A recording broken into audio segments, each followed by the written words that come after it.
ಶ್ರೀ ಗುರುಭ್ಯೋ ನಮಃ. ಹರಿಕಥಾಮೃತ ಸಾರದ 169ನೇ ಭಾಗವನ್ನು ಈ ಕಾರ್ತಿಕ ಕೃಷ್ಣ ದ್ವಾದಶಿಯ ದಿವಸ ನಾವು ಶ್ರವಣ ಮಾಡಬೇಕು. ದ್ವಾದಶಿ ಅಂತ ಯಾಕೆ ನೆನಪು ಮಾಡಿದೆ ಅಂತಂದರೆ, ಇದು ಸಾಯಂಕಾಲದ ಸಮಯ. ಸಾಯಂಕಾಲ ಪ್ರತಿ ದ್ವಾದಶಿ ಸಾಮಾನ್ಯವಾಗಿ ಪ್ರದೋಷ ಇರುತ್ತೆ. ಆ ಸಂದರ್ಭದಲ್ಲಿ ಅಧ್ಯಯನ ಇತ್ಯಾದಿ ಇರೋದಿಲ್ಲ. ಸಾಮಾನ್ಯವಾಗಿ ಎಲ್ಲ ಸಾಯಂಕಾಲನೂ ಪ್ರದೋಷದ ಸಮಯನೇ. ಸಾಯಂಕಾಲದ ಹೊತ್ತಿನಲ್ಲಿ ಅಧ್ಯಯನ ಮಾಡಬಾರ್ದು ಅಂತ ಹೇಳ್ತಾರೆ ಸಾಮಾನ್ಯವಾಗಿ. ಮತ್ತು ರುದ್ರ ಸಂಚಾರ ಮಾಡುವ ಸಮಯ ಅದು, ಸಾಯಂಕಾಲದ ಸಮಯ ಆಗ್ತದೆ. ದ್ವಾದಶಿ ವಿಶೇಷವಾಗಿ ರುದ್ರ ಸಂಚಾರ ಮಾಡುವ ಸಮಯ. ಆ ದ್ವಾದಶಿ ದಿವಸ ಇವತ್ತಿಗೂ ಕೂಡ ಈ ಉಡುಪಿ ಕಡೆ ಸಂಪ್ರದಾಯ ಇದೆ. ವಿದ್ಯಾರ್ಥಿಗಳು ಮತ್ತು ಪಂಡಿತರು ಅವ್ರು ಯಾರಿಗಾರು ಸಾಧ್ಯ ಆದರೆ ಅವರೆಲ್ಲರೂ ಕೂಡ ರುದ್ರಾಧ್ಯಾಯ ಪಾರಾಯಣ ಮಾಡ್ತಾರೆ. ನಮ್ಮ ಕಡೆ ಈ ವೇದ ಪಾರಾಯಣ ಮಾಡೋ ಸಂಪ್ರದಾಯ. ವೇದ ಪಾರಾಯಣ ಮಾಡೋದು ಅಂತಿಲ್ಲ. ಸಂಧ್ಯಾವಂದನೆ ಮಾಡುವಾಗ, ದೇವರ ಪೂಜೆ ಮಾಡುವಾಗ ಏನು ವೇದವಾಕ್ಯಗಳನ್ನ ಅಂದೆವು, ಅರ್ಥರಹಿತವಾಗಿಯೋ ಏನು ಅಂದೆವು ಅಷ್ಟೇ ಅಲ್ಲಿ ಉಳಿತದೆ. ಆದರೆ ರುದ್ರಾಧ್ಯಾಯ ಒಂದು ಪಾರಾಯಣ ಮಾಡುವಾಗ, ರುದ್ರಾಧ್ಯಾಯ ಯಾರು ಗುರುಮುಖಿಯನ್ನು ಕಲ್ತಿರ್ತಾರೆ ಅಂಥವರೆಲ್ಲರೂ ಕೂಡ ಪಾರಾಯಣ ಮಾಡುವ ಒಂದು ಸಂಪ್ರದಾಯ ಆ ಕಡೆ ಉಡುಪಿ ಕಡೆ ಇನ್ನೂ ಇದೆ. ಆ ಒಟುಗಳೆಲ್ಲ ಅದನ್ನ ಮಾಡ್ತಿರ್ತಾರೆ. ಹಿರಿಯರಾದವರು ವಿದ್ವಾಂಸರಾದವರು ಮಾಡ್ತಿರ್ತಾರೋ ಇಲ್ಲೋ, ಒಟುಗಳು ಸಣ್ಣ ವಿದ್ಯಾರ್ಥಿಗಳಂತೂ ಮಾಡೇ ಮಾಡ್ತಾರೆ. ನಾನನ್ನೆಲ್ಲ ನಾನು ಚಿಕ್ಕವನಿದ್ದಾಗ ನೋಡಿದ್ದೇನೆ. ಅದಕ್ಕಾಗಿ ದ್ವಾದಶಿ ಅಂತ ನೆನಪು ಮಾಡಿದೆ. ಈ ದ್ವಾದಶಿಯ ಈ ಪ್ರದೋಷ ಸಂದರ್ಭದಲ್ಲಿ ರುದ್ರದೇವರ ಸಾಧನೆ ಬಗ್ಗೆ ನಾವು ಶ್ರವಣ ಮಾಡಬೇಕು. ಅದು ಸುಯೋಗದಿಂದ ನಮಗೆ ಇವತ್ತು ವರೆಗೆ ಬಂದಿದೆ. ಕಳೆದ ದಿವಸ ಏಕಾದಶಿ ದಿವಸ ಕಲ್ಪ ಸಾಧನ ಸಂಧಿ ಅಥವಾ ಅಪರೋಕ್ಷ ತಾರತಮ್ಯ ಸಂಧಿ 23 ಅಥವಾ 24ನೇ ಸಂಧಿ, ಅದರ 42ನೇ ಪದ್ಯ. ಒಟ್ಟಾರೆ ಪದ್ಯಗಳಲ್ಲಿ 772ನೇ ಪದ್ಯ. ಈ ಪದ್ಯ ಮತ್ತು ಮಂಗಳಾಚರಣ ಸಂಧಿಯಲ್ಲಿ 11ನೇ ಪದ್ಯ. ಇವಿಷ್ಟನ್ನು ನಾವು ಕಳೆದ ದಿವಸ ಅದರದೊಂದು ಸಾರವನ್ನು ಶ್ರವಣ ಮಾಡಿದ್ದೀವಿ. ಅದರ ಮೇಲೆ ಬರ್ತಕ್ಕಂಥ ವಿಮರ್ಶೆಗಳೇನಿವೆ, ಬೇಕಾದಷ್ಟಿನ ಈ ಪಂಚರತ್ನ ಪ್ರಕಾಶಕ ಅನ್ನುವಂಥ ಪುಸ್ತಕದಲ್ಲಿ ಮತ್ತು ಹೈವದನ ಪುರಾಣಿಕರು ಹೀಗೆಲ್ಲರೂ ಕೂಡ ಅದನ್ನು ಸಾಕಷ್ಟು ವಿಮರ್ಶೆ ಮಾಡಿದ್ದಾರೆ. ಭಾಗವತ ತಾತ್ಪರ್ಯದಲ್ಲಿ ಮತ್ತು ಅನುವ್ಯಾಖ್ಯಾನದಲ್ಲಿ ಹೀಗೆಲ್ಲ ಕಡೆ ಸಾಕಷ್ಟು ಅದರ ವಿಮರ್ಶೆ ಕಂಡು ಬರ್ತದೆ. ಯಥಾಮತಿಯಾಗಿ ನಾವು ಅದನ್ನು ಏನಂತ ಅನುಸಂಧಾನ ಮಾಡಬೇಕು, ಯಾವ ಅಂಶಗಳನ್ನು ಅದರಲ್ಲಿರುವಂಥ ಗೊಂದಲಗಳನ್ನು ಪರಿಹಾರ ಮಾಡಿಕೊಳ್ಬೇಕು ಅನ್ನೋದನ್ನು ನೋಡೋಣ. ಈಗಾಗಲೇ ನಾನು ಹೇಳಿದಂತೆ ರುಜುಗಳಿಗೆ 200 ಕಲ್ಪ ಸಾಧನೆ, 200 ಮಹಾಕಲ್ಪ ಸಾಧನೆ, 31,104,000 ಕೋಟಿ ವರ್ಷ ಇದೊಂದು ಮಹಾಕಲ್ಪ. ಅಂಥದ್ದು 200 ಮಹಾಕಲ್ಪ ಸಾಧನೆ ರುಜುಗಳಿಗೆ ಇರ್ತದೆ. ರುಜುಗಳು ಅಂದರೆ ಬ್ರಹ್ಮ ಪದವಿಗೆ ಹೋಗುವಂಥವ್ರು. ಮೊದಲಿನ 100 ಕಲ್ಪವನ್ನು ವಿಶೇಷ ಜ್ಞಾನ ಪಡ್ಕೊಳ್ಳಿಕ್ಕಾಗಿ ಉಪಯೋಗ ಮಾಡ್ತಾರೆ. ಆ 100 ಜ್ಞಾನ ಬಂದ ಮೇಲೆ 101ರಿಂದ 200 ತನಕ ಪ್ರಾರಬ್ಧವನ್ನು, ಅವ್ರು ಯಾವ ಕರ್ಮಗಳನ್ನು ಮಾಡಿರ್ತಾರೆ, ಪ್ರಾರಬ್ಧ ಅಂದರೆ ಅದು ಸುಖ ಪ್ರಾರಬ್ಧನೆ. ಆ ಸುಖವನ್ನು ಅನುಭವಿಸಲಿಕ್ಕಾಗಿ, ಬೇರೆ ಬೇರೆ ಅವತಾರಗಳನ್ನು ಮಾಡಲಿಕ್ಕಾಗಿ, ಪರಮಾತ್ಮ ಅವರಿಗೆ ಕೊಟ್ಟಂಥ ಜವಾಬ್ದಾರಿಯನ್ನು ನಿರ್ವಹಿಸಲಿಕ್ಕಾಗಿ ಉಳಿದ 100ನ್ನು ಉಪಯೋಗ ಮಾಡ್ತಾರೆ. ಇದು ರುಜುಗಳ ದೇವತೆಗಳದಾಯಿತು. ಅದನ್ನೆಲ್ಲ 41ನೇ ಪದ್ಯ ತನಕ ಹೇಳಿದೆ. ಇನ್ನು 42ನೇ ಪದ್ಯದಲ್ಲಿ ರುದ್ರದೇವರ ಬಗ್ಗೆ, ರುದ್ರ, ಶೇಷ, ಗರುಡ ಈ 3 ಬಗ್ಗೆನೂ ಕೂಡ ಅಲ್ಲಿ ಸೂಚನೆ ಮಾಡಿದಂತೆ ಅದನ್ನು 42ನೇ ಪದ್ಯದಲ್ಲಿ ಹೇಳ್ತಾರೆ. ಈ ರುದ್ರದೇವರಿಗೆ ಒಟ್ಟಾರೆ 100 ಕಲ್ಪ ಸಾಧನೆ ಇದೆ. ಅದು ಜ್ಞಾನ ಬರಲಿಕ್ಕಾಗಿ 50 ಕಲ್ಪ, ಜ್ಞಾನ ಬಂದ ಮೇಲೆ 51ರಿಂದ 100 ತನಕ ಏನಿದೆ ಅದು ಪ್ರಾರಬ್ಧದ ಸಾಧನೆ. 100 + 100 ರುಜುಗಳದ್ದು ಹೇಗಿತ್ತು ಹಾಗೆ 50 + 50 ಅಂತನ್ನೋದು ಈ ರುದ್ರಗಣದ ಸಾಧನೆ. ಇದೇ ರುದ್ರನೇ ಮುಂದೆ ಶೇಷನಾಗಿ ಪದವಿಗೇರಿ ಮುಂದೆ ಮುಕ್ತನಾಗ್ತಾನೆ. ಈ 50 ಅಂತ ಏನು ಹೇಳಿದ್ವಲ್ಲ, 50 ಮಾತು ಇಲ್ಲಿ ಬರಲಿಲ್ಲ, ಈ ಪದ್ಯದಲ್ಲಿ ಬರಲಿಲ್ಲ. ಆದರೆ ಅದೆಲ್ಲ ಅನುವ್ಯಾಖ್ಯಾನದಲ್ಲಿ, ಭಾಗವತ ತಾತ್ಪರ್ಯದಲ್ಲಿ ಇತ್ಯಾದಿ ಕಡೆಗಳಲ್ಲಿ ವರ್ಣಿತ ಆಗಿರುವಂಥ ಸಂಗತಿ. ಮುಂದೆ ದಾಸರದನ್ನು 5 ಅಲೆಗೆ 50 ಅಂತ ಹೇಳ್ತಾರೆ. ಇನ್ನೊಂದು 3-4 ಪದ್ಯಗಳಾದ ಮೇಲೆ 45ನೇ ಪದ್ಯದಲ್ಲಿ ಅದನ್ನು ದಾಸರು 5 ಅಲೆಗೆ 50 ಅಂತ ಹೇಳ್ತಾರೆ. ಇದೇ ಸಂಧ್ಯಾ 45ನೇ ಪದ್ಯ. ಸಾಧನಗಳ ಅಪರೋಕ್ಷ ನಂತರ 5 ಊರು ಮೋಕ್ಷವನು ಶಿವಶಕ್ರಾದಿ ದಿವಿಜನು ಉಕ್ತ ಕ್ರಮದಿಂ ಕಲ್ಪ ಸಂಖ್ಯೆಯಲ್ಲಿ 5 ಅಲೆಗೆ 50, ಉಪೇಂದ್ರ ಸಹೋದರನಿಗೆ 20, ದ್ವಿನವ ತ್ವಗಾಧಿಪತಿ ಪ್ರಾಣನಿಗೆ ಗುರುಮನುಗಳಿಗೆ 16 ಅಂತ. ಇದೇ ಈಗ ನಾವು ನೋಡ್ತಿರೋ 42ನೇ ಪದ್ಯ. ಮುಂದೆ 45ನೇ ಪದ್ಯದಲ್ಲಿ 50 ಅನ್ನೋದನ್ನು ದಾಸರು ಸೂಚನೆ ಮಾಡ್ತಾರೆ. ಆ 50 ಏನಿದೆಯಲ್ಲ, ಯಾರಿಗಾದರೂ 100 ಅಂತ ಹೇಳಿದರೆ ಆ 100 + 100 ಅಂತ ತಿಳ್ಕೋಬೇಕು. 50 ಅಂತ ಹೇಳಿದರೆ 50 + 50 ಅಂತ ತಿಳ್ಕೊಳ್ಬೇಕು. ಹಾಗೆ 20 ಅಂತ ಹೇಳಿದರೆ ಅದನ್ನು 20 + 20 ಅಂತ ತಿಳ್ಕೊಳ್ಬೇಕು. 5 ಅಲೆಗೆ 50, ಉಪೇಂದ್ರ ಸಹೋದರನಿಗೆ 20. ಉಪೇಂದ್ರ ಅಂದರೆ ವಾಮನ. ಆ ವಾಮನ ಸಹೋದರ ಅಂದರೆ ದೇವರಾಜನಾದಂತಹ ಶಚೀಪತಿಯಾದ ಇಂದ್ರ. ಅವನಿಗೆ 20 ಅಂತಂದರೆ ಅದು 20 + 20 ಕಲ್ಪ ಅಂತ ತಿಳ್ಕೊಳ್ಬೇಕು. ಮುಂದೆ ತ್ವಗಾಧಿಪತಿ ತ್ವಕ್ಕಿಗೆ ಅಧಿಪತಿಯಾದಂತಹ ಅಹಂಕಾರಿಕ ಪ್ರಾಣ ಏನಿದ್ದಾನೆ ಅವನಿಗೆ ದ್ವಿನವ 18 + 18. ಗುರು ಮನುಗಳಿಗೆ ಬೃಹಸ್ಪತಿಗೆ ಮತ್ತು ಸ್ವಯಂಭೂ ಮನುಗಳಿಗೆ ಷೋಡಶ ಅಂತ ಮುಂದೆ 16 + 16 ಅಂತ ಈ ದಾಸರು ಹೇಳ್ತಾರೆ. ಅಂತೂ 5 50 ಅಂತ ಮುಂದೆ ಬರೋದಿದೆಯಲ್ಲ, 5 ಅದು 5 ತಲೆ ಇದ್ದಂಥ ಪಂಚಮುಖರಾದಂಥ ರುದ್ರ. ಆ ರುದ್ರನಿಗೆ 50 ಕಲ್ಪ ಸಾಧನೆ ಅಂದರೆ 50 + 50 ಕಲ್ಪ ಸಾಧನೆ ಅಂತ ಅರ್ಥ. ಆ 50 + 50 ಕಲ್ಪ ಸಾಧನೆ ಏನಿದೆಯಲ್ಲ ಅದನ್ನ ಆತ ಹೇಗೆ ಮಾಡ್ತಾನೆ, ಏನೇನು ಯಾರ್ಯಾರ ಬಳಿಯಲ್ಲಿ ಅಧ್ಯಯನ ಮಾಡ್ತಾನೆ, ಮುಂದೆ ಏನೇನು ಕರ್ಮಗಳನ್ನು ಮಾಡ್ತಾನೆ, ಯಾವ್ಯಾವ ಪದವಿಗಳನ್ನು ಆತ ಏರ್ತಾನೆ ಅಂತ ಅನ್ನೋದನ್ನೆಲ್ಲ ಈ 42ನೇ ಪದ್ಯದಲ್ಲಿ ಮತ್ತು ಮಂಗಳಾಚರಣ ಸಂಧಿಯ 11ನೇ ಪದ್ಯದಲ್ಲಿ ನಾವು ಸೂಕ್ಷ್ಮವಾಗಿ ನೋಡಿದ್ವಿ. ಅವನಿಗೆ 100 ಕಲ್ಪ ಇದೆಯಲ್ಲ, ಆ 100 ಕಲ್ಪದಲ್ಲಿ ಮೊದಲನೇ ಕಲ್ಪದಲ್ಲಿ ಒಟ್ಟಾರೆ 100 ಮಹಾಕಲ್ಪಗಳಲ್ಲಿ ಮೊದಲನೇ ಕಲ್ಪದಲ್ಲಿ ಆತ 75 ವರ್ಷ, ಚತುರ್ಮುಖ ಬ್ರಹ್ಮನ 75 ವರ್ಷ, ಅದನ್ನು ಚತುರ್ಮುಖ ಬ್ರಹ್ಮನ 75 ವರ್ಷ ಕಾಲ ಆತ ಅಧ್ಯಯನ ಮಾಡ್ತಾನೆ. ಪಾದನ್ಯೂನ ಶತಾಬ್ದ ಪರ್ಯಂತ ಓದಿ ಉಗ್ರತಪ ಆಹ್ವಯದಿ, ಅವನಿಗೆ ಉಗ್ರತಪ ಅಂತ ಅವಾಗ ಹೆಸರಿರ್ತದೆ. ಈಗ ಅವನಿಗೆ ರುದ್ರ ಅಂತ ಹೆಸರಿದೆ, ಆಗ ಉಗ್ರತಪ ಅಂತ ಹೆಸರಿತ್ತು. ಮುಂದೆ ಲವಣೋದಧಿಯೊಳಗೆ ಆತ ತಪಸ್ಸು ಮಾಡಿದ.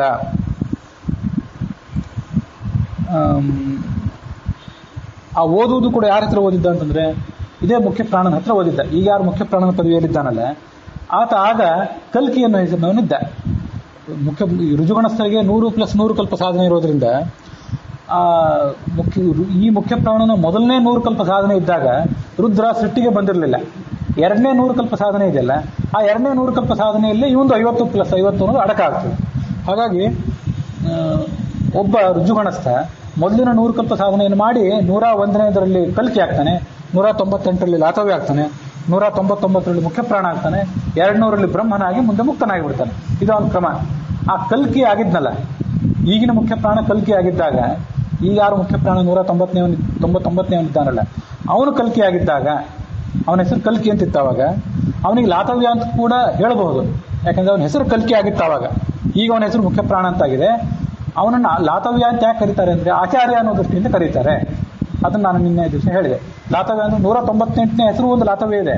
ಆ ಲಾತವ್ಯನಿಗೆ ಇಲ್ಲಿ ಸಂಬಂಧ ಇಲ್ಲ. ಇಲ್ಲಿ ಲಾತವ್ಯ ಅಂದ್ರೆ ಲಾತವ್ಯ ಅದಾತವ್ಯ ಅಂತ ನ್ಯಾಯಸುಧಾದಲ್ಲಿ ಟೀಕಾಚಾರ್ಯ ಹೇಳ್ತಾರೆ. ಗುರು ಅಂತ ಸ್ವೀಕಾರಕ್ಕೆ ಯೋಗ್ಯನಾದವನು ಅಂತ ಅರ್ಥ ಅದಕ್ಕೆ. ಅಂಥ ಒಬ್ಬ ರುಜುವಿನ ಸಮೀಪ ಈ ಉಗ್ರತಪ ಅನ್ನೋನು ಅಧ್ಯಯನ ಮಾಡಿದ. ಎಷ್ಟು ವರ್ಷ ಅಂತಂದ್ರೆ 75 ವರ್ಷ. ಮುಂದೆ 25 ವರ್ಷ ಏನು ಮಾಡಿದ? ಯಾಕಂದ್ರೆ ಆ ಮೊದಲನೇ ಕಲ್ಪ ಮುಗಿಲಿಕ್ಕೆ ಒಟ್ಟು 100 ವರ್ಷ, ಅದರಲ್ಲಿ 75 ವರ್ಷ ಅಧ್ಯಯನ ಮಾಡಿದ ಅಂದ್ರೆ ಇನ್ನು 25 ವರ್ಷ ಆತ ಅದನ್ನು ಮನನ ಮಾಡಿದ. ಕೇಳಿದ್ದನ್ನು ಮನನ ಮಾಡಿದ ಅಂತ ದಾಸರು ಇಲ್ಲಿ ಹೇಳಲಿಲ್ಲ, ಆದರೆ ಅನುವ್ಯಾಖ್ಯಾನದಲ್ಲಿ ಆ ಸಂಗತಿ ಇದೆ. ಅದಾದ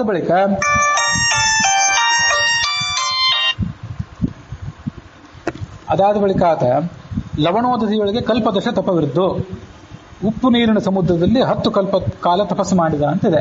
10 ಕಲ್ಪ ಅಂತ ದಾಸರಲ್ಲಿ ಪದಪ್ರಯೋಗ ಮಾಡಿದ್ರು. ಕಲ್ಪ ಅಂದ್ರೆ ಏನು? ಕಲ್ಪ ಅಂದ್ರೆ ನಾನು ಈಗಾಗಲೇ ಹೇಳಿದಂತೆ ಒಂದು ಮನ್ವಂತರ ಕಲ್ಪ, ಮತ್ತೊಂದು ದಿನಕಲ್ಪ, ಮತ್ತೊಂದು ಮಹಾಕಲ್ಪ.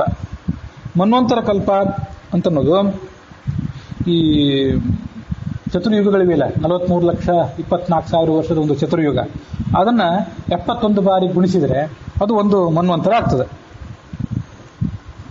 ಅಂಥವು 14 ಮನ್ವಂತರ ಆಗ ಅದೊಂದು ಕಲ್ಪ ಆಗ್ತದೆ. ಹೀಗೆ ಆ ಮನ್ವಂತರ ಕಲ್ಪ ಅಂತ ಅನ್ನೋದು ಒಂದಿದೆ. ಮನ್ವಂತರ ಕಲ್ಪ ಅಂತ ಒಂದಿರೋದಲ್ಲದೆ ಜನಕಲ್ಪ ಅಂತ ಒಂದಿದೆ, ಒಂದು ಮಹಾಕಲ್ಪ ಅಂತಿದೆ. ಆ ಜನಕಲ್ಪ ಅಂತಂದ್ರೆ 432 ಕೋಟಿ ವರ್ಷ ಹಗಲು, 432 ಕೋಟಿ ವರ್ಷ ರಾತ್ರಿ. ಇಂಥವು 30 ದಿನ ಆಗಬೇಕು, ಅಂಥದ್ದೊಂದು ವರ್ಷ ಆಗಬೇಕು, ಅಂಥದ್ದು 100 ವರ್ಷ ಆದರೆ ಅದು 31,104,000 ಕೋಟಿ ವರ್ಷ. ಅಷ್ಟು ಚತುರ್ಮುಖ ಬ್ರಹ್ಮನಿಗೆ 100 ವರ್ಷದ ಆಯುಷ್ಯ. ಆತ ಮುಕ್ತನಾದ್ಮೇಲೆ ಅಷ್ಟೇ ವರ್ಷದ ಪ್ರಳಯ ಇದೆ. ಅದನ್ನೆಲ್ಲ ಹಿಂದೆ ಹೇಳಿದ್ದೆ. ಈಗ ಮನ್ವಂತರ ಪ್ರಳಯ ಅಂತ ಒಂದಿದೆಯಲ್ಲ, ಆ ಮನ್ವಂತರ ಪ್ರಳಯ ಅಂತಂದ್ರೆ ಈ 43,20,000 ವರ್ಷದ ಏನು ಒಂದು ಯುಗಚಕ್ರ ಇದೆ, ಒಂದು ಮಹಾಯುಗ, ಅಂಥದ್ದು 71 ಮಹಾಯುಗ ಆದರೆ ಅದು 30,67,20,000 ವರ್ಷ ಆಗ್ತದೆ. 30,67,20,000 ವರ್ಷ. ಇದಿಷ್ಟು ಮನ್ವಂತರ ಕಲ್ಪ ಅಂತ ಅನ್ಸ್ಕೊಳ್ತದೆ. ಹಾಗಾದ್ರೆ ಇಲ್ಲಿ ಕಲ್ಪ ದಶ ಅಂತ ಬಂದ್ಮೇಲೆ ಏನು ತಿಳ್ಕೊಳ್ಬೇಕು ಅಂತ ಪ್ರಶ್ನೆ ಬಂದಾಗ, ಕಲ್ಪ ಅಂದ್ರೆ ಮನ್ವಂತರ ಕಲ್ಪ ಅಂತ ತಿಳ್ಕೊಳ್ಬೇಕು, ದಿನಕಲ್ಪ ಅಂತ ತಿಳ್ಕೊಳ್ಬೇಕು, ಮಹಾಕಲ್ಪ ಅಂತ ತಿಳ್ಕೊಳ್ಬೇಕು ಅಂತ ಪ್ರಶ್ನೆ ಬಂದಾಗ, ಕಲ್ಪ ಅಂತಂದ್ರೆ ನ್ಯಾಯಸುಧಾದಲ್ಲಿ ಟೀಕಾಚಾರ್ಯ ಕಲ್ಪ ಬ್ರಹ್ಮಣೋ ದಿವಸ, ಕಲ್ಪ ಅಂದ್ರೆ ಬ್ರಹ್ಮಣ ದಿನ ಅಂತ ತಿಳ್ಕೊಳ್ರಿ. ಅಂದರೆ 432 ಕೋಟಿ ವರ್ಷದ ಹಗಲು, 432 ಕೋಟಿ ವರ್ಷದ ರಾತ್ರಿ. ಅಷ್ಟನ್ನು ಆತ ಇದಕ್ಕಾಗಿ ಉಪಯೋಗ ಮಾಡಿದ. ಅವನಿಗೆ ಹಗಲು ಮಾತ್ರ ತಪಸ್ಸು ಮಾಡ್ತಾನೆ, ರಾತ್ರಿ ಮಲಗ್ತಾನೆ ಅಂತಿಲ್ಲ. ಒಟ್ಟಾರೆ 864 ಕೋಟಿ ವರ್ಷ ಇಡೀ ಬ್ರಹ್ಮನ ದಿನ ಎಲ್ಲ ಆತ ಉಪ್ಪು ನೀರಿನಲ್ಲಿ ತಪಸ್ಸು ಮಾಡಿದ. ಮುಂದೆ ಏನು ಮಾಡಿದ? ಮಹಾದೇವ ಪದವ ಮಹಾದೇವ ಅಂತ ಅನಿಸ್ಕೊಂಡ, ರುದ್ರನ ಪದವಿಗೆ ಬಂದ. ಮುಂದೆ 6-5 ನವಕಲ್ಪ ಅವಸಾನಕ್ಕೆ 6ಅನ್ನು 5ರಿಂದ ಕೂಡಿಸಿಬಿಟ್ರೆ 11 ಆಯಿತು. 11ರಿಂದ 9ರಿಂದ ಗುಣಿಸಿಬಿಟ್ರೆ 99 ಆಯಿತು. 99 ಕಲ್ಪದ ಅವಸಾನಕ್ಕೆ, ಅಂದರೆ 99ನೇ ಕಲ್ಪದ ಕೊನೆಯಲ್ಲಿ ಅಂತ ಅರ್ಥ ಅಲ್ಲ, 99ನೇ ಕಲ್ಪ ಮುಗಿದ ಮೇಲೆ ಅಂತ ಅರ್ಥ. ಮುಗಿದ ಮೇಲೆ ಶೇಷನ ಪದವಿಗೆ ಹೋಗ್ತಾನೆ ಪಾರ್ವತಿ ಸಹಿತನಾಗಿ. ಇದು ಇಲ್ಲಿ ಬಂದಿರೋ ಸಂಗತಿ. ಇನ್ನು ಹರಿಕಥಾಮೃತಸಾರದ ಮಂಗಳಾಚರಣ ಸಂಧಿಯ 11ನೇ ಪದ್ಯದಲ್ಲಿ ಅದನ್ನು ಕೂಡ ನಾನು ಹೇಳಿದ್ದೆ. ಅದೇನಂತಂದರೆ, ಹಿಂದೆ ನೀ 40 ಕಲ್ಪ ಸಮೀರಿನಲ್ಲಿ ಶಿಷ್ಯತ್ವ ವಹಿಸಿ ಅಖಿಲಾಗಮಾರ್ಥಗಳು ಓದಿ, ನೀನು ಹಿಂದೆ ಬಹಳ ಹಿಂದೆ 40 ಕಲ್ಪ ಸಮೀರ ಹತ್ರ ಇದೇ ಮುಖ್ಯ ಪ್ರಾಣನ ಹತ್ರ ಶಿಷ್ಯತ್ವ ವಹಿಸಿದಿ, ಅಖಿಲಾಗಮಾರ್ಥಗಳು ಓದಿದಿ. ಆಗಮಾರ್ಥಗಳನ್ನು ಓದೋದು ಏನು ಅಂತಂದರೆ, ಅಲ್ಲಿ ಒಂದು ಕಡೆ ಏನೋ ವ್ಯಾಖ್ಯಾನದಲ್ಲಿ 4ನೇ ಪಾದದಲ್ಲಿ ಹೇಳ್ತಾರೆ, ವಿಷ್ಣೋಸ್ತು ಗುಣಾನ್ ಭಕ್ತ್ಯ, ಭಗವಂತನ ಹಿರಿಮೆಯನ್ನು ಅಧ್ಯಯನ ಮಾಡೋದೇ ಆಗಮಾರ್ಥಗಳನ್ನು ಓದೋದು ಅಂತಂದರೆ. ಆಗಮ ಓದೋದು ಅಂತಂದರೆ ಯಜ್ಞ ಹೇಗೆ ಮಾಡೋದು, ಪೌರೋಹಿತ್ಯ ಹೇಗೆ ಮಾಡೋದು ಅಂತ ಅನ್ನೋದನ್ನು ಓದೋದು ಅಲ್ಲವೇ ಅಲ್ಲ. ಅದನ್ನೆಲ್ಲ ಕ್ಷುಲ್ಲಕರಾದಂಥ ಪುರೋಹಿತರು ಮಾಡೋದು ಅಷ್ಟೇ. ಜ್ಞಾನಿಗಳಾದವನು ಮಾಡೋದು ಏನಂತಂದರೆ, ಆಗಮಗಳು ಭಗವಂತನ ಗುಣಗಳನ್ನು ಹೇಗೆ ವರ್ಣನೆ ಮಾಡ್ತವೆ, ಅದಕ್ಕೆ ಎಷ್ಟೆಷ್ಟು ಹೆಚ್ಚಿನ ಅರ್ಥಗಳನ್ನು ನೋಡಬೇಕು, ಅದ್ರ ಗೂಢಾರ್ಥಗಳೇನು, ಇದನ್ನು ನೋಡೋದು ಆತನ ಉದ್ದೇಶ. ಅಖಿಲ ಆಗಮಾರ್ಥಗಳು ಓದಿ ಅಂದರೆ ವಿಷ್ಣುಸ್ತು ಗುಣಾನ್ ಭಕ್ತ್ಯ ಅಂತ ಅನುವ್ಯಾಖ್ಯಾನ ಹೇಳಿದೆ. ಮುಂದೆ ಅಲ್ಲಿ 40 ಕಲ್ಪ ಅಂತ ಬಂತಲ್ಲ, ಅದು 40 ಕಲ್ಪ ಅಂದ್ರೆ ಏನು ಅಂತ ತಿಳ್ಕೊಳ್ಬೇಕು, ಅದು ಮಹಾಕಲ್ಪ ಅಂತ ತಿಳ್ಕೊಳ್ಬೇಕು. 31,104,000 ಕೋಟಿ ವರ್ಷ ಅಂತ ತಿಳ್ಕೊಳ್ಬೇಕು ಅಂತ ಹೇಳಿದೆ. ಇದನ್ನೆಲ್ಲ ಈಗ ನಿನ್ನೆ ಹೇಳಿದ್ದನ್ನು ಅನುವಾದ ಮಾಡ್ತಿದ್ದೇನೆ ಅಷ್ಟೇ. ಈ ರುದ್ರನಿಗೆ ಒಟ್ಟು 100 ಕಲ್ಪ ಸಾಧನೆ, ಅದರಲ್ಲಿ 1ರಿಂದ 50 ತನಕ ಆತ ಜ್ಞಾನಕ್ಕಾಗಿ ಕಳೆದ. 1ನೇದರಲ್ಲಿ 75 ವರ್ಷ ಅಧ್ಯಯನ ಮಾಡಿದ, ಮುಖ್ಯ ಈ ಕಲ್ಕಿ ಹತ್ರ 25 ವರ್ಷ ಮರಣ ಮಾಡಿದ. ಉಳಿದ 49 ಮತ್ತೇನೇನೋ ಮಾಡಿ ಕಳೆದ. 51ನೇದರಿಂದ 90 ತನಕ ಈ ಹಿಂದಿನ 40 ಕಲ್ಪ ಸಮೀರನಲ್ಲಿ ಅಂತ ಈ ಪದ್ಯದಲ್ಲಿ ಹೇಳಿದಂತೆ ಆತ ಮುಖ್ಯ ಪ್ರಾಣನ ಬಳಿ ಮತ್ತೆ ಅಧ್ಯಯನ ಮಾಡಿದ. ಅಪರೋಕ್ಷ ಜ್ಞಾನ ಬಂದ ಮೇಲೆ ಕೂಡ ಅಧ್ಯಯನ ಮಾಡಿದ. ಪರಮಾತ್ಮನ ಗುಣಗಳನ್ನು ಓದಿದ. ಅಲ್ಲಿ ಇನ್ನು 10 ಉಳಿತು. 51 90 ಆಯಿತು. 91ರಿಂದ 100 ತನಕ ಉಳಿದಿತ್ತಲ್ಲ. 91ರಿಂದ 98 ತನಕ ಆತ ಮತ್ತಷ್ಟು ಮನನ ಮತ್ತು ಧ್ಯಾನ ಇತ್ಯಾದಿಗಳಲ್ಲಿ ಕಳೆದ. ಮುಂದೆ 99ರಲ್ಲಿ ಆತ ರುದ್ರ ಪದವಿಗೆ ಬಂದ. 100ರಲ್ಲಿ ಶೇಷ ಪದವಿಗೆ ಹೋದ. ಇದು ಅವನು ಒಟ್ಟಾರೆ ಅವನ ದಿನಚರಿ, ಒಟ್ಟಾರೆ ಅವನ ಸಾಧನೆಯ ಮಾರ್ಗ. ಹಾಗೆ 100 ಮಹಾಕಲ್ಪಗಳನ್ನು ಆತ ಕಳೆದು ಮುಂದೆ ಚತುರ್ಮುಖ ಬ್ರಹ್ಮನ ಜೊತೆಗೆ ಮುಕ್ತನಾಗಿ ಹೋಗಿಬಿಟ್ಟ. ಇದು ಅವನ ಸಾಧನೆ.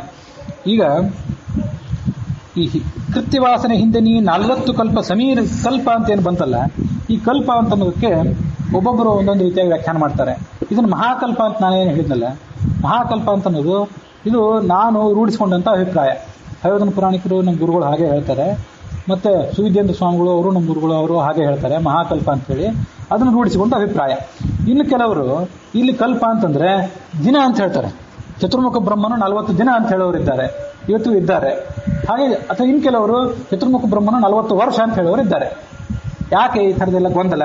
ಅದರಲ್ಲಿ ಯಾವ್ಯಾವ ಅಭಿಪ್ರಾಯದಲ್ಲಿ ಏನೇನು ಸಮಸ್ಯೆ ಇದೆ ಅಂತ ಅನ್ನೋದನ್ನೆಲ್ಲ ಈಗ ನೋಡಬೇಕು. ಯಾಕೆ ಕೆಲವರು ದಿನ ಅಂತ ಅರ್ಥ ಮಾಡ್ತಾರೆ, ಕೆಲವರು ವರ್ಷ ಅಂತ ಅರ್ಥ ಮಾಡ್ತಾರೆ, ಮನ್ವಂತರ ಅಂತ ಯಾರೋ ಅರ್ಥ ಮಾಡೋದಿಲ್ಲ, ದಿನ ಮತ್ತು ವರ್ಷ ಅಂತ ಅರ್ಥ ಮಾಡೋದು ಕೆಲವರಿದ್ದಾರೆ.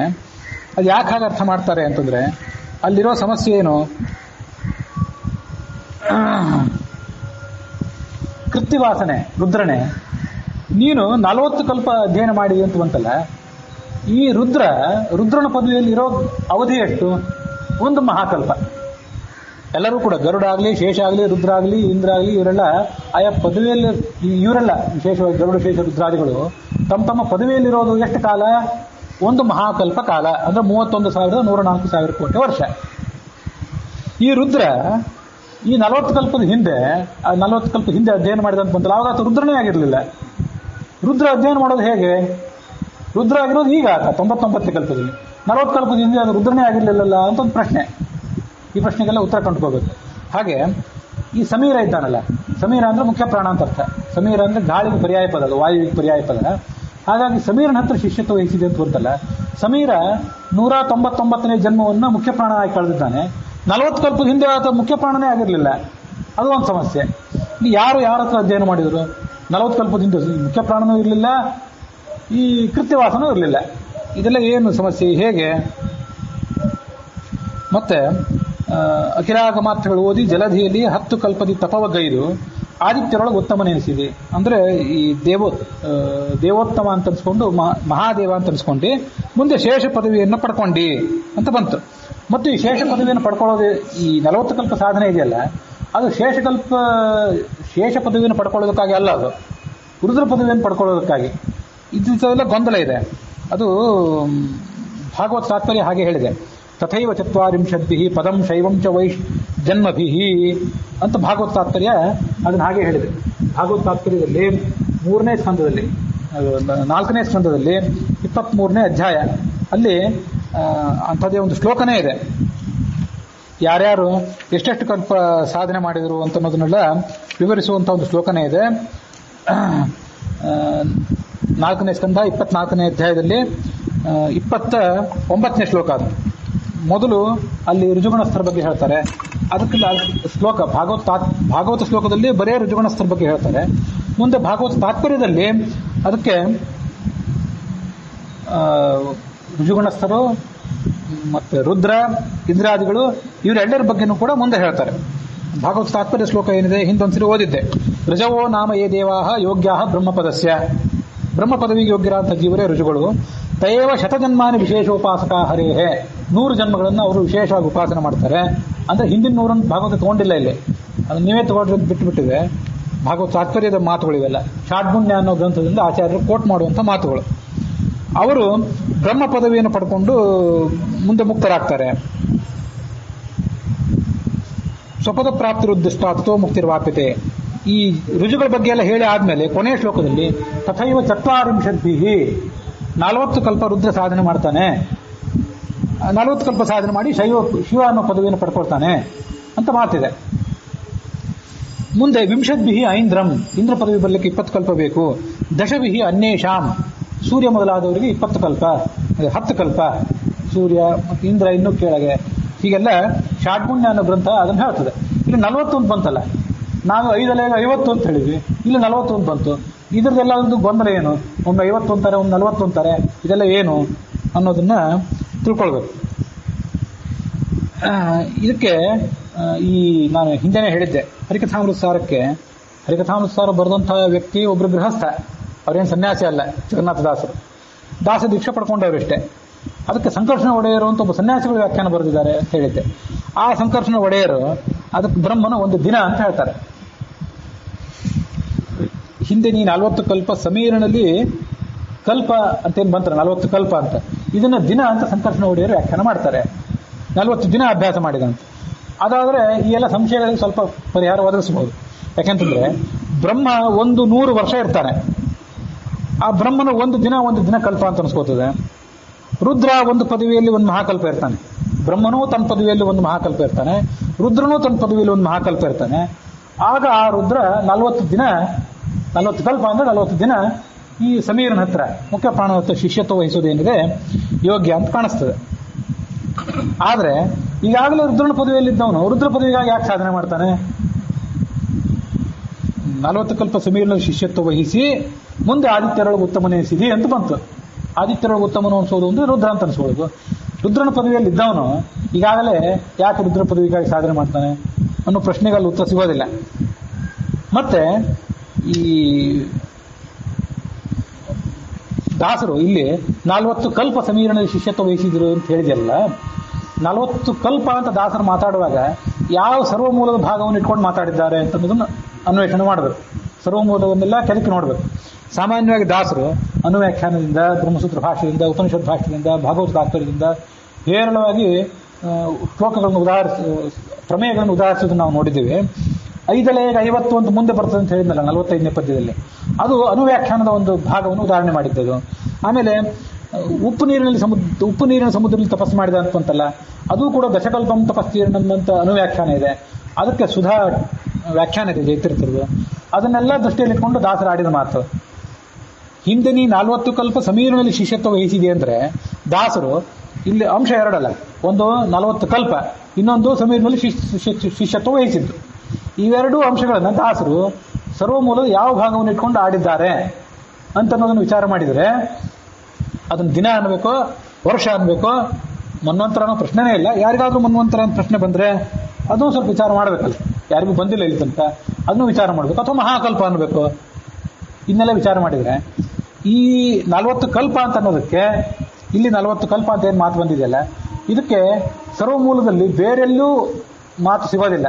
ಈ ಭಾಗವತ ತಾತ್ಪರ್ಯದ 4ನೇ ಅಧ್ಯಾಯದ 4ನೇ ಸ್ಕಂದದ 24ನೇ ಅಧ್ಯಾಯದ 29ನೇ ಶ್ಲೋಕದ ಭಾಗವತ ತಾತ್ಪರ್ಯ ಆಚಾರ್ಯರು ಷಾಡ್ಗುಣ್ಯ ಅನ್ನೋ ಗ್ರಂಥವನ್ನು ಉದಾಹರಣೆ ಕೊಟ್ಟದನ್ನು ಬಿಟ್ಟರೆ ಬೇರೆ ಎಲ್ಲಿ 40 ಕಲ್ಪಕ್ಕೆ 40 ಕಲ್ಪ ಅಂತ ದಾಸರ ಆಡಿದ ಮಾತಿಗೆ ಹಿನ್ನೆಲೆ ಆಗಿರುವಂತಹ ಒಂದು ಮೂಲ ನಿರ್ಮೂಲ ಆಗಬಾರ್ದು. ಸುಮ್ಮನೆ ಏನಾದ್ರು ವಿಷಯ ಹೇಳಬಾರ್ದಲ್ಲ.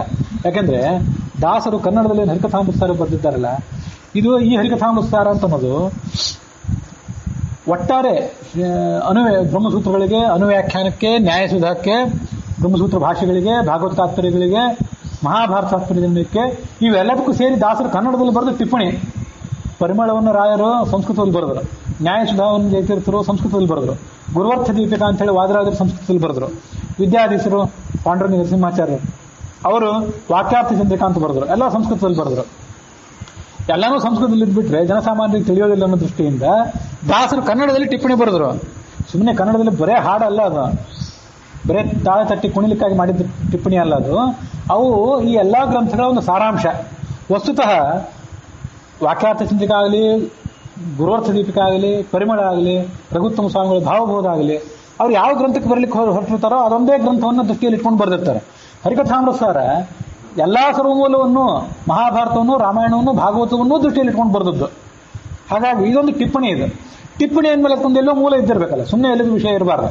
ಕೆಲವು ಕಡೆ ಸರ್ವಮೂಲದಲ್ಲಿ ಇಲ್ಲದೇ ಇದ್ದದನ್ನ, ವಿಷ್ಣು ರಹಸ್ಯದಲ್ಲಿ ಇದ್ದದನ್ನ, ಆ ಸ್ವಗತ ಸ್ವಾತಂತ್ರ್ಯ ಸಂಧಿ, ದತ್ತ ಸ್ವಾತಂತ್ರ್ಯ ಸಂಧಿ ಇತ್ಯಾದಿ ಬಂತಲ್ಲ, ಕನಿಷ್ಠ ಪಕ್ಷ ಅದು ವಿಷ್ಣು ರಹಸ್ಯದಲ್ಲಾದರೂ ಇದೆ. ಅದೇನೂ ಇಲ್ಲದೆ ಪ್ರಕಾಶ ಸಂಹಿತ ಅಂತ ಮತ್ತೊಂದು ಗ್ರಂಥ ಇದೆ, ಅಲ್ಲೂ ಕೆಲವು ಸಂಗತಿಗಳು ಇರ್ತವೆ. ಆ ಪ್ರಕಾಶ ಸಂಹಿತ ಅನ್ನೋ ಗ್ರಂಥದಿಂದ ಆದರೂ ಕೆಲವು ಕಡೆ ದಾಸರು ವಿಚಾರ ಮಾಡಿರ್ತಾರೆ. ಇನ್ನು ಕೆಲವು ಕಡೆ ಈ ವಾಮನ ಪುರಾಣದಿಂದ ದಾಸರು ತಗೊಂಡದ್ದು ಇದೆ. ನಾವು ಅದನ್ನು ಈ ಒಂದು 10 ಶ್ಲೋಕಗಳ ಹಿಂದೆ ನೋಡಿದ್ವಿ. ಕಲ್ಕಿ ಅಂತ ಮೊದಲನೇ ಹೆಸರು, 98 ಲಾತವ್ಯ, 99 ಮುಖ್ಯ ಪ್ರಾಣ, 200 ಚತುರ್ಮುಖ ಬ್ರಹ್ಮ ಅಂತ ಬಂತಲ್ಲ, ಇವೆಲ್ಲ ಸರ್ವಮೂಲದಲ್ಲಿ ಆಚಾರ್ಯ ಹೇಳಲಿಲ್ಲ, ಆದರೆ ವಾಮನ ಪುರಾಣದಲ್ಲಿದೆ. ಎಲ್ಲಿಗಾದ್ರೂ ಒಂದು ಬೇಕಲ್ಲ. ಅಂತೂ 40 ಕಲ್ಪ ಸಮೀರನಲ್ಲಿ ಶಿಷ್ಯತ್ವ ವಹಿಸಿದ, 40 ಕಲ್ಪ ಮತ್ತು ಸಮೀರನಲ್ಲಿ ಅಧ್ಯಯನ, ಇವೆರಡಕ್ಕೂ ಮೂಲ ಎಲ್ಲಿ ಅಂತ ವಿಚಾರ ಮಾಡಿದರೆ ಭಾಗವತ ತಾತ್ಪರ್ಯದ ಈ ಭಾಗ ಒಂದು ಬಿಟ್ಟರೆ ಬೇರೆ ಯಾವ ಮೂಲವೂ ಇಲ್ಲ. ದಾಸರು ಹೇಳಿದ್ದು ನಿರ್ಮೂಲ ಆಗಿಬಿಡ್ಬೇಕಾಗ್ತದೆ. ಅದು 40 ದಿನ ಅಂತ ತಿಳ್ಕೊಂಡ್ಬಿಟ್ರೆ ಭಾಗವತ ತಾತ್ಪರ್ಯಕ್ಕೆ ವಿರೋಧ ಬರ್ತದೆ. ಒಂದು ವೇಳೆ ನೀವು ದಿನ ಅಂತ ಅರ್ಥ ಮಾಡೋದಾಗಿದ್ರೆ ಬೇರೆ ಕಡೆ ಎಲ್ಲಿಂದಾದ್ರೂ ಆಧಾರ ತೋರಿಸ್ಬೇಕು. ಆ ಆಧಾರ ತೋರಿಸುವ ತನಕ ದಿನ ಅಂತ ಎಷ್ಟು ದೊಡ್ಡ ಜ್ಞಾನಿ ಆದವನು ಅರ್ಥ ಮಾಡಿದ್ರು ಅದು ಒಪ್ಲಿಕ್ಕೆ ಯೋಗ್ಯ ಆಗೋದಿಲ್ಲ. ಅದಕ್ಕಾಗಿ ದಿನ ಅಂತ ಎಲ್ಲಾದ್ರೂ ಇದ್ರೆ, ಯಾರಾದ್ರೂ ಹೇಳಿದ್ರೆ ಅದನ್ನು ವಿಚಾರ ಮಾಡಬೇಕು. ಹೇಳೋರು ಎಲ್ಲರಿಗೂ ಕೂಡ ಸ್ವಾತಂತ್ರ್ಯ ಇದೆ. ಒಬ್ಬೊಬ್ಬರು ಜ್ಞಾನಿಗಳಾದವರು, ನಮ್ಮ ಗೌರವ ಪಾತ್ರರಾದವರು ಕೂಡ ಅದನ್ನು ದಿನ ಅಂತ ಅರ್ಥ ಮಾಡೋರಿದ್ದಾರೆ. ಇನ್ನು ಕೆಲವರು ಅದನ್ನು ವರ್ಷ ಅಂತ ಅರ್ಥ ಮಾಡೋರಿದ್ದಾರೆ. ನಮ್ಮಲ್ಲೇ ಎಳಮೇಲೆ ವಾಸುದೇವಾಚಾರ್ಯರು ಓದ್ತಿದ್ರು, ದೊಡ್ಡ ವಿದ್ವಾಂಸರು, ಗೆಜ್ಜೆ ಗೋಪಾಲದಾಸರು ಓದ್ತಿದ್ರು, ದಾಸ ಪರಂಪರೆ. ಆ ಪರಂಪರೆಯನ್ನು ಅವಲಂಬಿಸಿಕೊಂಡು ಬರುವಂಥವರೆಲ್ಲ ಇದ್ದಾರೆ.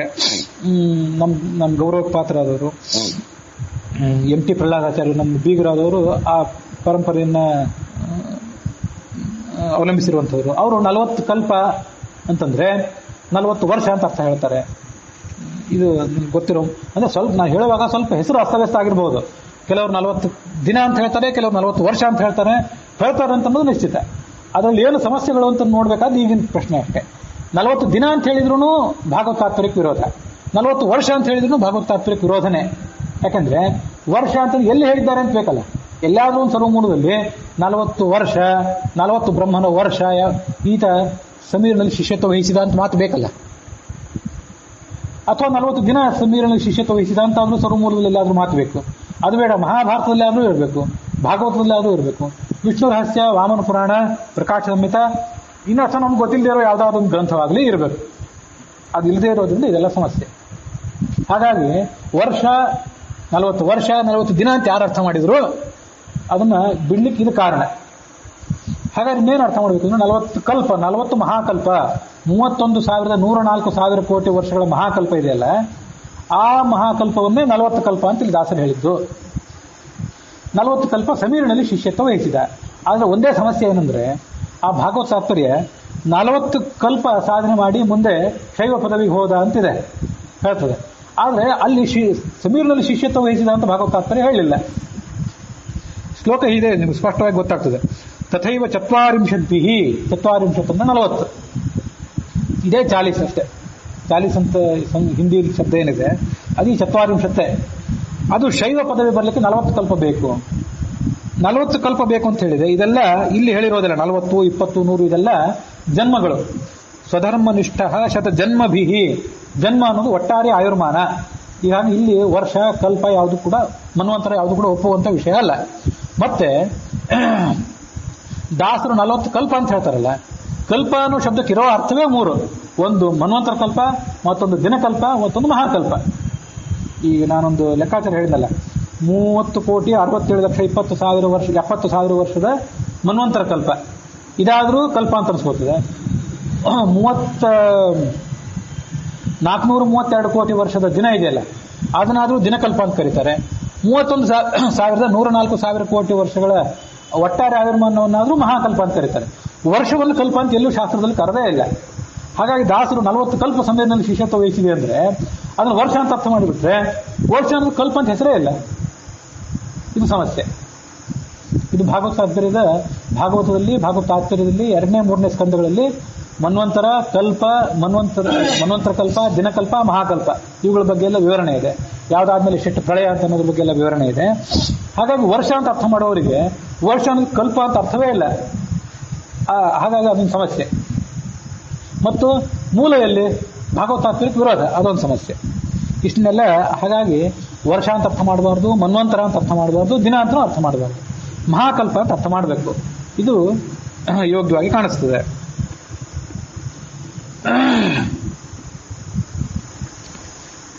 ಇಲ್ಲಿಗೆ ನಾವು ಮತ್ತೊಂದು ನೋಡ್ಬೇಕಾದ ಸಂಗತಿ ಏನಂತಂದ್ರೆ, 40 ಕಲ್ಪ ಅಂತಂದ್ರೆ 40 ಮಹಾಕಲ್ಪ ಅಂತ ಏನಾದ್ರು ಅರ್ಥ ಮಾಡ್ಕೊಂಡ್ವಿ. ಆದ್ರೆ 40 ಅಂತ ಹೇಳಿದ್ರೆ ಹೇಗೆ ಅಂತ ಪ್ರಶ್ನೆ. ಯಾಕಂದ್ರೆ 50 ಅಂತ ಹೇಳ್ಬೇಕಾಗಿತ್ತಲ್ಲ. ಒಟ್ಟಾರೆ ರುದ್ರನ ಸಾಧನೆ 100 ಕಲ್ಪ ಅಂದಮೇಲೆ 100 + 100 ಅದನ್ನ ಎಲ್ಲಿಯಾದ್ರೂ ಅರ್ಧ ಮಾಡಿ ಹೇಳೋದಾದ್ರೆ 50 ಅಂತ ಹೇಳ್ಬೇಕು. ಯಾಕಂದ್ರೆ ಇದೇ ಭಾಗವತ ತಾತ್ಪರ್ಯದಲ್ಲಿ ಅವರು ಶತಜನ್ಮಭಿಹಿ 100 ಜನ್ಮಗಳು, ರುಜುಗುಣಸ್ಥರಿಗೆ 100 ಮಹಾಕಲ್ಪಗಳ ಸಾಧನೆ ಅಂತಿದೆ. ಅವ್ರದ್ದು 100 + 100 ಅಂದಮೇಲೆ ಇವಂದು 50 + 50 ಅಂತ ಹೇಳಬೇಕಾಗಿತ್ತು. ಆ ಪ್ಲಸ್ ಅನ್ನೋದನ್ನು ಮೊದಲಿನ 50 ಬಿಟ್ಬಿಟ್ರೆ 50 ಅಂತ ಹೇಳಬೇಕಾಗಿತ್ತು.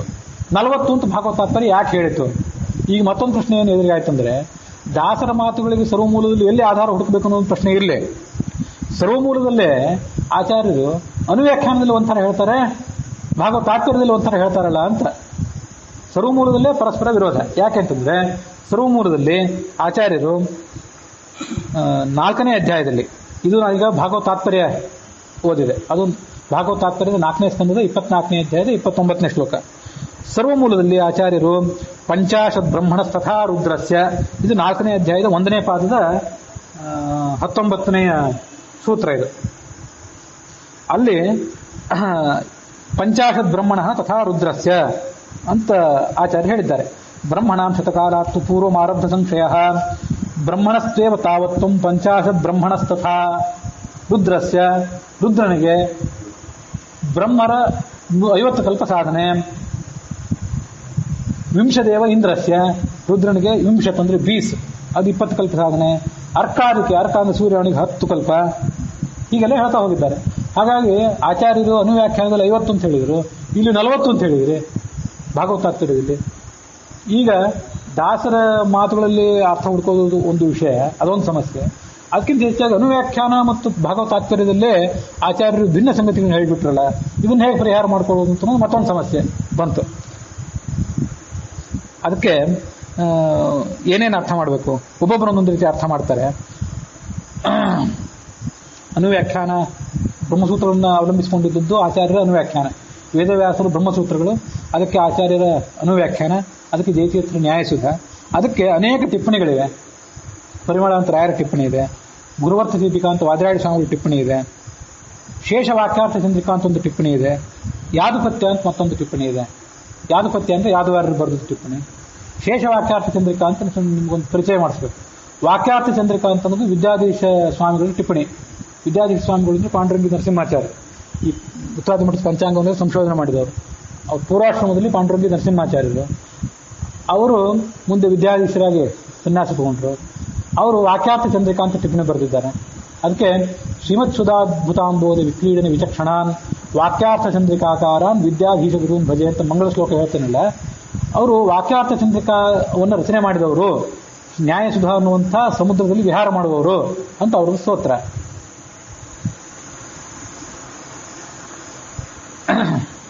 ಮುಂದೆ ಈ ಸತ್ಯಪ್ರಜ್ಞ ಸ್ವಾಮಿಗಳ ಸ್ತೋತ್ರ ಮಾಡುವಾಗಲೂ ಕೂಡ ಅಂತ ಒಂದು ಶ್ಲೋಕ ಹೇಳ್ತೇನೆ. ಅಸೇತೌರಾತುಷಾರಾದ್ರೇ ದಿಯೋದಿಶೋಜಿತವಾನ್ ಮುಹುಃ ಸತ್ಯಧ್ಯಾನ ಗುರುಪಾತು ಯತೀಂದ್ರಿಯರಿಪಿ ಪೂಜಿತಃ ಪ್ರಾವೋಚದ್ಯೋಧಿಕಂ ನ್ಯಾಯಸುಧಾ ವಾಕ್ಯಾರ್ಥ ಚಂದ್ರಿಕಾಂ ಸತ್ಯಪ್ರಜ್ಞ ಗುರು ದದ್ಯಾತ ಪ್ರಜ್ಞಾಂ ವೈದಾಂತಿಕೀಂ ಮಮ. ಆತ್ಕೂರ್ನಲ್ಲಿ ಸತ್ಯಪ್ರಜ್ಞ ಸ್ವಾಮಿಗಳು ವೃಂದಾವನ ಇದೆಯಲ್ಲ, ಅವರು ಪಾಂಡುರಂಗಿ ಜಯಾಚಾರ್ಯರು.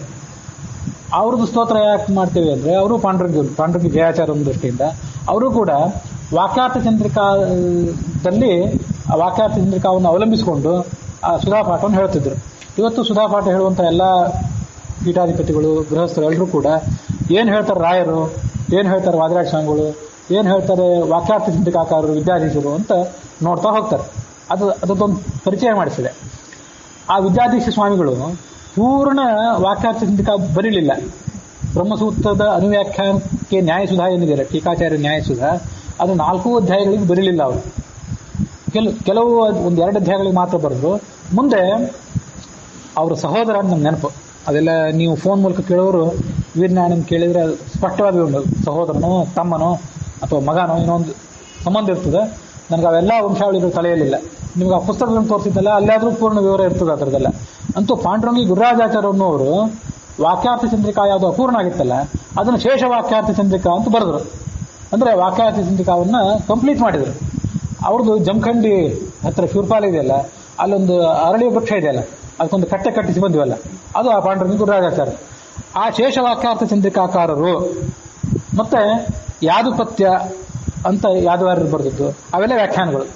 ಇವೆಲ್ಲ ಭಾಗವತ ತಾತ್ಪರ್ಯಕ್ಕೂ ಇವೆ ಕೆಲವು, ಮತ್ತೆ ನ್ಯಾಯಸುಧಾಕ್ಕೂ ಇವೆ. ಶೇಷ ವಾಕ್ಯಾರ್ಥ ಚಂದ್ರಿಕಾ ಅಂತ ಅನ್ನೋದು ನ್ಯಾಯಸುಧಾದ ವ್ಯಾಖ್ಯಾನ. ಅವರೆಲ್ಲ ಏನು ಮಾಡ್ತಾರೆ ಅಂತಂದ್ರೆ,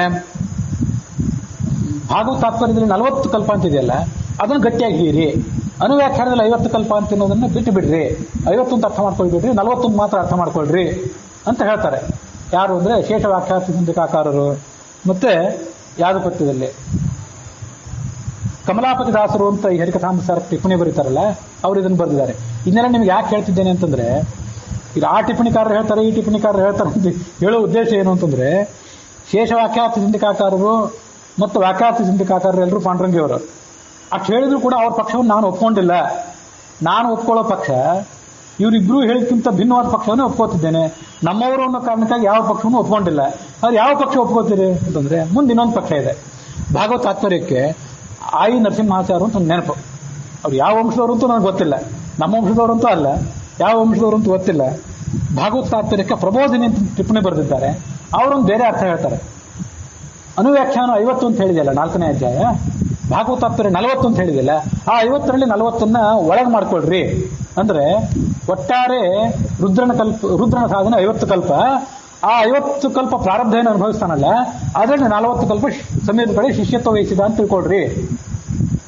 ಹಾಗಾಗಿ ಭಾಗವತ ತಾತ್ಪರ್ಯ ಹೇಳೋದೇನಂತಂದ್ರೆ, 50 ಕಲ್ಪದ ಒಳಗಿಂದೇ ಸಾಧನೆ. ಅನುವ್ಯಾಖ್ಯಾನ ಹೇಳೋದಂದ್ರೆ ಒಟ್ಟಾರೆ ಸಾಧನೆ. ನೀವು ಈಗೊಂದು ದೃಷ್ಟಾಂತ ಕೊಟ್ಬಿಟ್ರೆ ಇನ್ನೂ ಸ್ಪಷ್ಟ ಆಗ್ತದೆ. ನೀವು ಈಗ ಯಾರು ನೀವು ಬೆಂಗಳೂರಿನಲ್ಲಿ ಇದ್ರಲ್ಲ, ಎಷ್ಟು ವರ್ಷ ಇದ್ರಿ ಅಂತ ಕೇಳಿದ್ರೆ 81ನೇ ಇಸ್ವಿಯಿಂದ 97ನೇ ಇಸ್ವಿ ತನಕ ಇದ್ದೆ ಅಂತ ಉತ್ತರ ಹೇಳಿದೆ. ಇಲ್ಲ, ಇದು ಒಬ್ರು ಕೇಳಿದ್ರು, ಆಯ್ತು ಒಂದು 16 ವರ್ಷ ಇದ್ದೆ ಅಂತ ಉತ್ತರ ಹೇಳಿದೆ. ಇನ್ನೊಬ್ರು ಕೇಳಿದೆ ಎಷ್ಟು ವರ್ಷ ಓದಿದ್ರಿ ಅಂತ. ನಾನು 81ರಿಂದ 94 ತನಕ ಓದಿದೆ ಅಂತ. 81ರಿಂದ 94 ತನಕ ಓದಿದ್ದು ತಪ್ಪಲ್ಲ, 81ರಿಂದ 97 ತನಕ ಇದ್ದದ್ದು ತಪ್ಪಲ್ಲ. 81ರಿಂದ 97 ಇದೆಯಲ್ಲ, ಆ 81ರಿಂದ 97 16 ವರ್ಷದಲ್ಲೇ ಈ 13 ವರ್ಷ ಅಡಕಾಗಿದೆ. ಓದಿದ್ದು 13, ಇದ್ದದ್ದು 16. ಇದ್ದದ್ದು ಓದಿದ್ದು ತಪ್ಪೇನಲ್ಲಲ್ಲ. ಮನುಷ್ಯ 100 ವರ್ಷ ಬದುಕಿರ್ಬೋದು, ಅದ್ರಲ್ಲಿ ಗೃಹಸ್ಥಾಗಿ ಎಷ್ಟು ವರ್ಷ ಇದ್ದ, ಬ್ರಹ್ಮಚಾರಿಯಾಗಿ ಎಷ್ಟು ವರ್ಷ ಇದ್ದ ಅಂತ ವಿಚಾರ ಮಾಡಿ ಹೇಳ್ಬೋದಲ್ಲ. ಹಾಗಾಗಿ ಅನುವ್ಯಾಖ್ಯಾನ ಹೇಳುವುದು ಒಟ್ಟಾರೆ 50 ಕಲ್ಪದ ಪ್ರಾರಬ್ಧವನ್ನ. ಯಾಕೆಂದ್ರೆ ರುದ್ರನಿಗೆ 1ರಿಂದ 50ನೇ ಕಲ್ಪದ ತನಕ ಅವನಿಗೆ ವಿಶೇಷ ಅಪರೋಕ್ಷಕ್ಕಾಗಿ ಸಾಧನೆ, 51ರಿಂದ 100 ತನಕ ಪ್ರಾರಬ್ಧ. ಪ್ರಾರಬ್ಧ ಅಂದ್ರೆ ಕೆಟ್ಟ ಪ್ರಾರಬ್ಧ ಅಂತ ತಿಳ್ಕೋಬಾರ್ದು, ಅವೆಲ್ಲ ಸುಖ ಪ್ರಾರಬ್ಧನೇ. ಎಲ್ಲೋ ಸ್ವಲ್ಪ ಅಲ್ಲಲ್ಲಿ ಅಲ್ಪ ದುಃಖ ಇರ್ತದೆ ಅಷ್ಟೇ. ಆ ಪ್ರಾರಬ್ಧದೊಳಗೆ ಶುಕಾಚಾರ್ಯ ಹುಟ್ಟಿ ಜ್ಞಾನ ಪ್ರಸಾರ ಮಾಡೋದಲ್ಲ. ಇದು ಎಂಥ ಮಹತ್ವದ ಸಂಗತಿ ಅಂದ್ರೆ, ಎಷ್ಟು ಕಲ್ಪ ಅವನು ಸಾಧನೆ ಮಾಡಿದ ರುದ್ರ, 50, 100 ಇದನ್ನೆಲ್ಲ ಅಧ್ಯಯನ ಮಾಡಿತ್ತು. ಅವನು ಶುಕ ಆಗಿ ಬಂದು ಆ ಭಾಗವತವನ್ನ ಪ್ರವಚನ ಮಾಡಲಿಕ್ಕೆ ಆ ಹಿನ್ನೆಲೆ ಏನು ಅಂತ, ಅಸಾಧಾರಣವಾದ ವೈರಾಗ್ಯಕ್ಕೆ ಏನು ಹಿನ್ನೆಲೆ. 10 ದಿನಗಳ ಕಟ್ಲೆ ಉಪ್ಪು ನೀರು ಸಮುದ್ರದಲ್ಲಿ ಕೂತ, 75 ವರ್ಷ ಅಧ್ಯಯನ ಮಾಡಿದ, ಒಮ್ಮೆ 25 ವರ್ಷ ಅದನ್ನು ಮನನ ಮಾಡಿದ, ಮತ್ತೊಂದು ಸಾರಿ 31,104,000 ಕೋಟಿ ಇಂಟು 40 ಕಲ್ಪ ಮುಖ್ಯ ಪ್ರಾಣನ ಹತ್ರ ಉಪದೇಶ ಪಡ್ಕೊಂಡ. ಅಲ್ಲಿ ಒಂದ್ ಕಡೆ ಪುರಾಣಿಕರು ಬರೀತಾರೆ, ಆ ಉಪದೇಶ ಅಂದ್ರೆ ಏನದು, ಬಿಂಬೋಪಾಸನೆ, ನೀನು ಬಿಂಬ ರೂಪ ಇಂಥದ್ದು ಇದನ್ನು ತಿಳ್ಕೊಂಡು ಉಪಾಸನೆ ಮಾಡು ಅಂತ ಹೇಳಿದ ಅಂತ ಪುರಾಣಿಕರು ಅದನ್ನು ಬರೀತಾರೆ. ಶಾಸ್ತ್ರದಲ್ಲಿ ಆ ಮಾತೇನಿಲ್ಲ, ಅದು ಎಲ್ಲಿ ಕಂಡು ಬರೋದಿಲ್ಲ ಟಿಪ್ಪಣಿಯಲ್ಲಿ, ಅಥವಾ ಅವರಿಗೆ ಯಾವುದಾದ್ರೂ ಅಂಶಗಳು ಕಂಡು ಬಂದಿರಬಹುದೇನೋ. ಹಿಂದೊಂದು ಸರಿ ನಿಮ್ಗೆ ಹೇಳಿದ್ದೆ, ಪ್ರತಿಯೊಬ್ಬನಿಗೂ ಕೂಡ ನಿಯತ ಗುರು ಅಂತ ಒಬ್ಬ ಇರ್ತಾನೆ. ಗೃಹಸ್ಥರಾಗಿದ್ರೆ ನಿಯತ ಪತ್ನಿ ಅಂತ ಒಬ್ಳು ಇರ್ತಾಳೆ. ಪ್ರತಿಯೊಬ್ಬರು ಕೂಡ ಗೃಹಸ್ಥರಾಗಿ ಮುಕ್ತಿಗೆ ಹೋಗೋರು ಏನಿರ್ತಾರಲ್ಲ, ಅವರಿಗೆ ಆದಂತ ಒಬ್ಬ ಪತ್ನಿ ಇರ್ತಾಳೆ. ಕೊನೆಗೆ ಆ ಗಂಡ ಹೆಂಡತಿ ಕೂಡಿ ಹೋಗ್ತಾರೆ. ಇಲ್ಲಿರೋ ತನಕ ಬೇರೆ ಯಾರೋ ಗಂಡ ಹೆಂಡತಿ, ಬೇರೆ ಯಾರೋ ಹೆಂಡತಿನೂ ಆಗ್ಬಹುದು. ಈಗ ನಾವು ಅಧ್ಯಯನ ಮಾಡೋ ತನಕ ಬೇರೆ ಯಾರೋ ಗುರುಗಳಾಗಿ ದೊರೀಬಹುದು. ಕೊನೆಗೊಂದು ದಿವಸ ಆ ಮುಖ್ಯ ಗುರು, ಮೂಲ ಗುರುವೇ ಬರ್ತಾನೆ. ಅವನೇ ಬಂದು ನಿನ್ನ ಬಿಂಬ ರೂಪ ಇಂಥದ್ದು, ನೀನು ಒಂದು ಭಗವಂತನ ಪ್ರತಿಬಿಂಬ, ಆ ಪ್ರತಿಬಿಂಬಕ್ಕೆ ಭಗವಂತನ ಇಂಥ ರೂಪವೇ ಬಿಂಬ ಅಂತ ಹೇಳ್ತಾನೆ. ಅದು ಈ 40 ಕಲ್ಪದ ಸಾಧನೆ, 75 ವರ್ಷದ ಸಾಧನೆ, ಇದನ್ನೆಲ್ಲ ಮಾಡಿ ಆತ ಶುಕನಾಗಿ ಬಂದು, ಶುಕನಾಗಿ ಬಂದದ್ದು ಇವೆಲ್ಲ ಪ್ರಾರಬ್ಧವೇ. ಅಶ್ವತ್ಥಾದನಾಗಿ ಸಂಕಟಪಟ್ಟನಲ್ಲ, ಅದು ಮೈಯೆಲ್ಲ ಕೀವು ಸುರಿಸ್ಕೊಂಡು, ಅದು ಎಲ್ಲ ಪ್ರಾರಬ್ಧನೆ.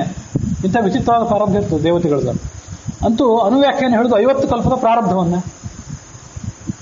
ಅದರಲ್ಲಿ 40 ಕಲ್ಪ ಸಮೀರನಲ್ಲಿ ಶಿಷ್ಯತ್ವ, ವಿರೋಧವೇ ಇಲ್ಲ. ಹಾಗಾಗಿ ಶೇಷವಾಕ್ಯಾರ್ಥ ಚಿಂತಕಾಕಾರರ ಪಕ್ಷವನ್ನಾಗಲಿ, ಯಾದಪತ್ಯಕಾರರ ಪಕ್ಷವನ್ನಾಗಲಿ, ಯಾದಪತ್ಯ ಅಂದ್ರೆ ಅದು ಯಾದವಾರ್ಯರ ಪಕ್ಷ, ಯಾದವಾರ್ಯರ ಪಕ್ಷ ಅಂದ್ರೆ ನಮ್ಮ ತಂಗಿನ ಕೊಟ್ಟು ಮಂಥನ, ನಾಗಸಂಪಿಗೆ ಮಂಥನ. ನಮ್ಮ ಪಕ್ಷ, ನಮ್ಮ ಮಂಥನ ಅಂದ್ರೆ ಪಾಂಡುರಂಗ ಮಂಥನ. ಅವರಿಬ್ರು ಹೇಳಿದ್ರು ಒಪ್ಪಿಲ್ಲ, ನನಗೆ ಸರಿ ಅನಿಸಿಲ್ಲ, ನಾನು ಒಪ್ಪಿಲ್ಲ. ಈ ಭಾಗವತ ಪ್ರಬೋಧನೆ ಅಂತ ಏನಿದೆ ಆ ಮತವನ್ನು ನಾನು ಒಪ್ಕೊಂಡಿದ್ದೇನೆ. ಅಲ್ಲಿಗೆ 51ರಿಂದ 90ನೇ ಕಲ್ಪ ತನಕ ಸಾಧನೆ ಆಯಿತು.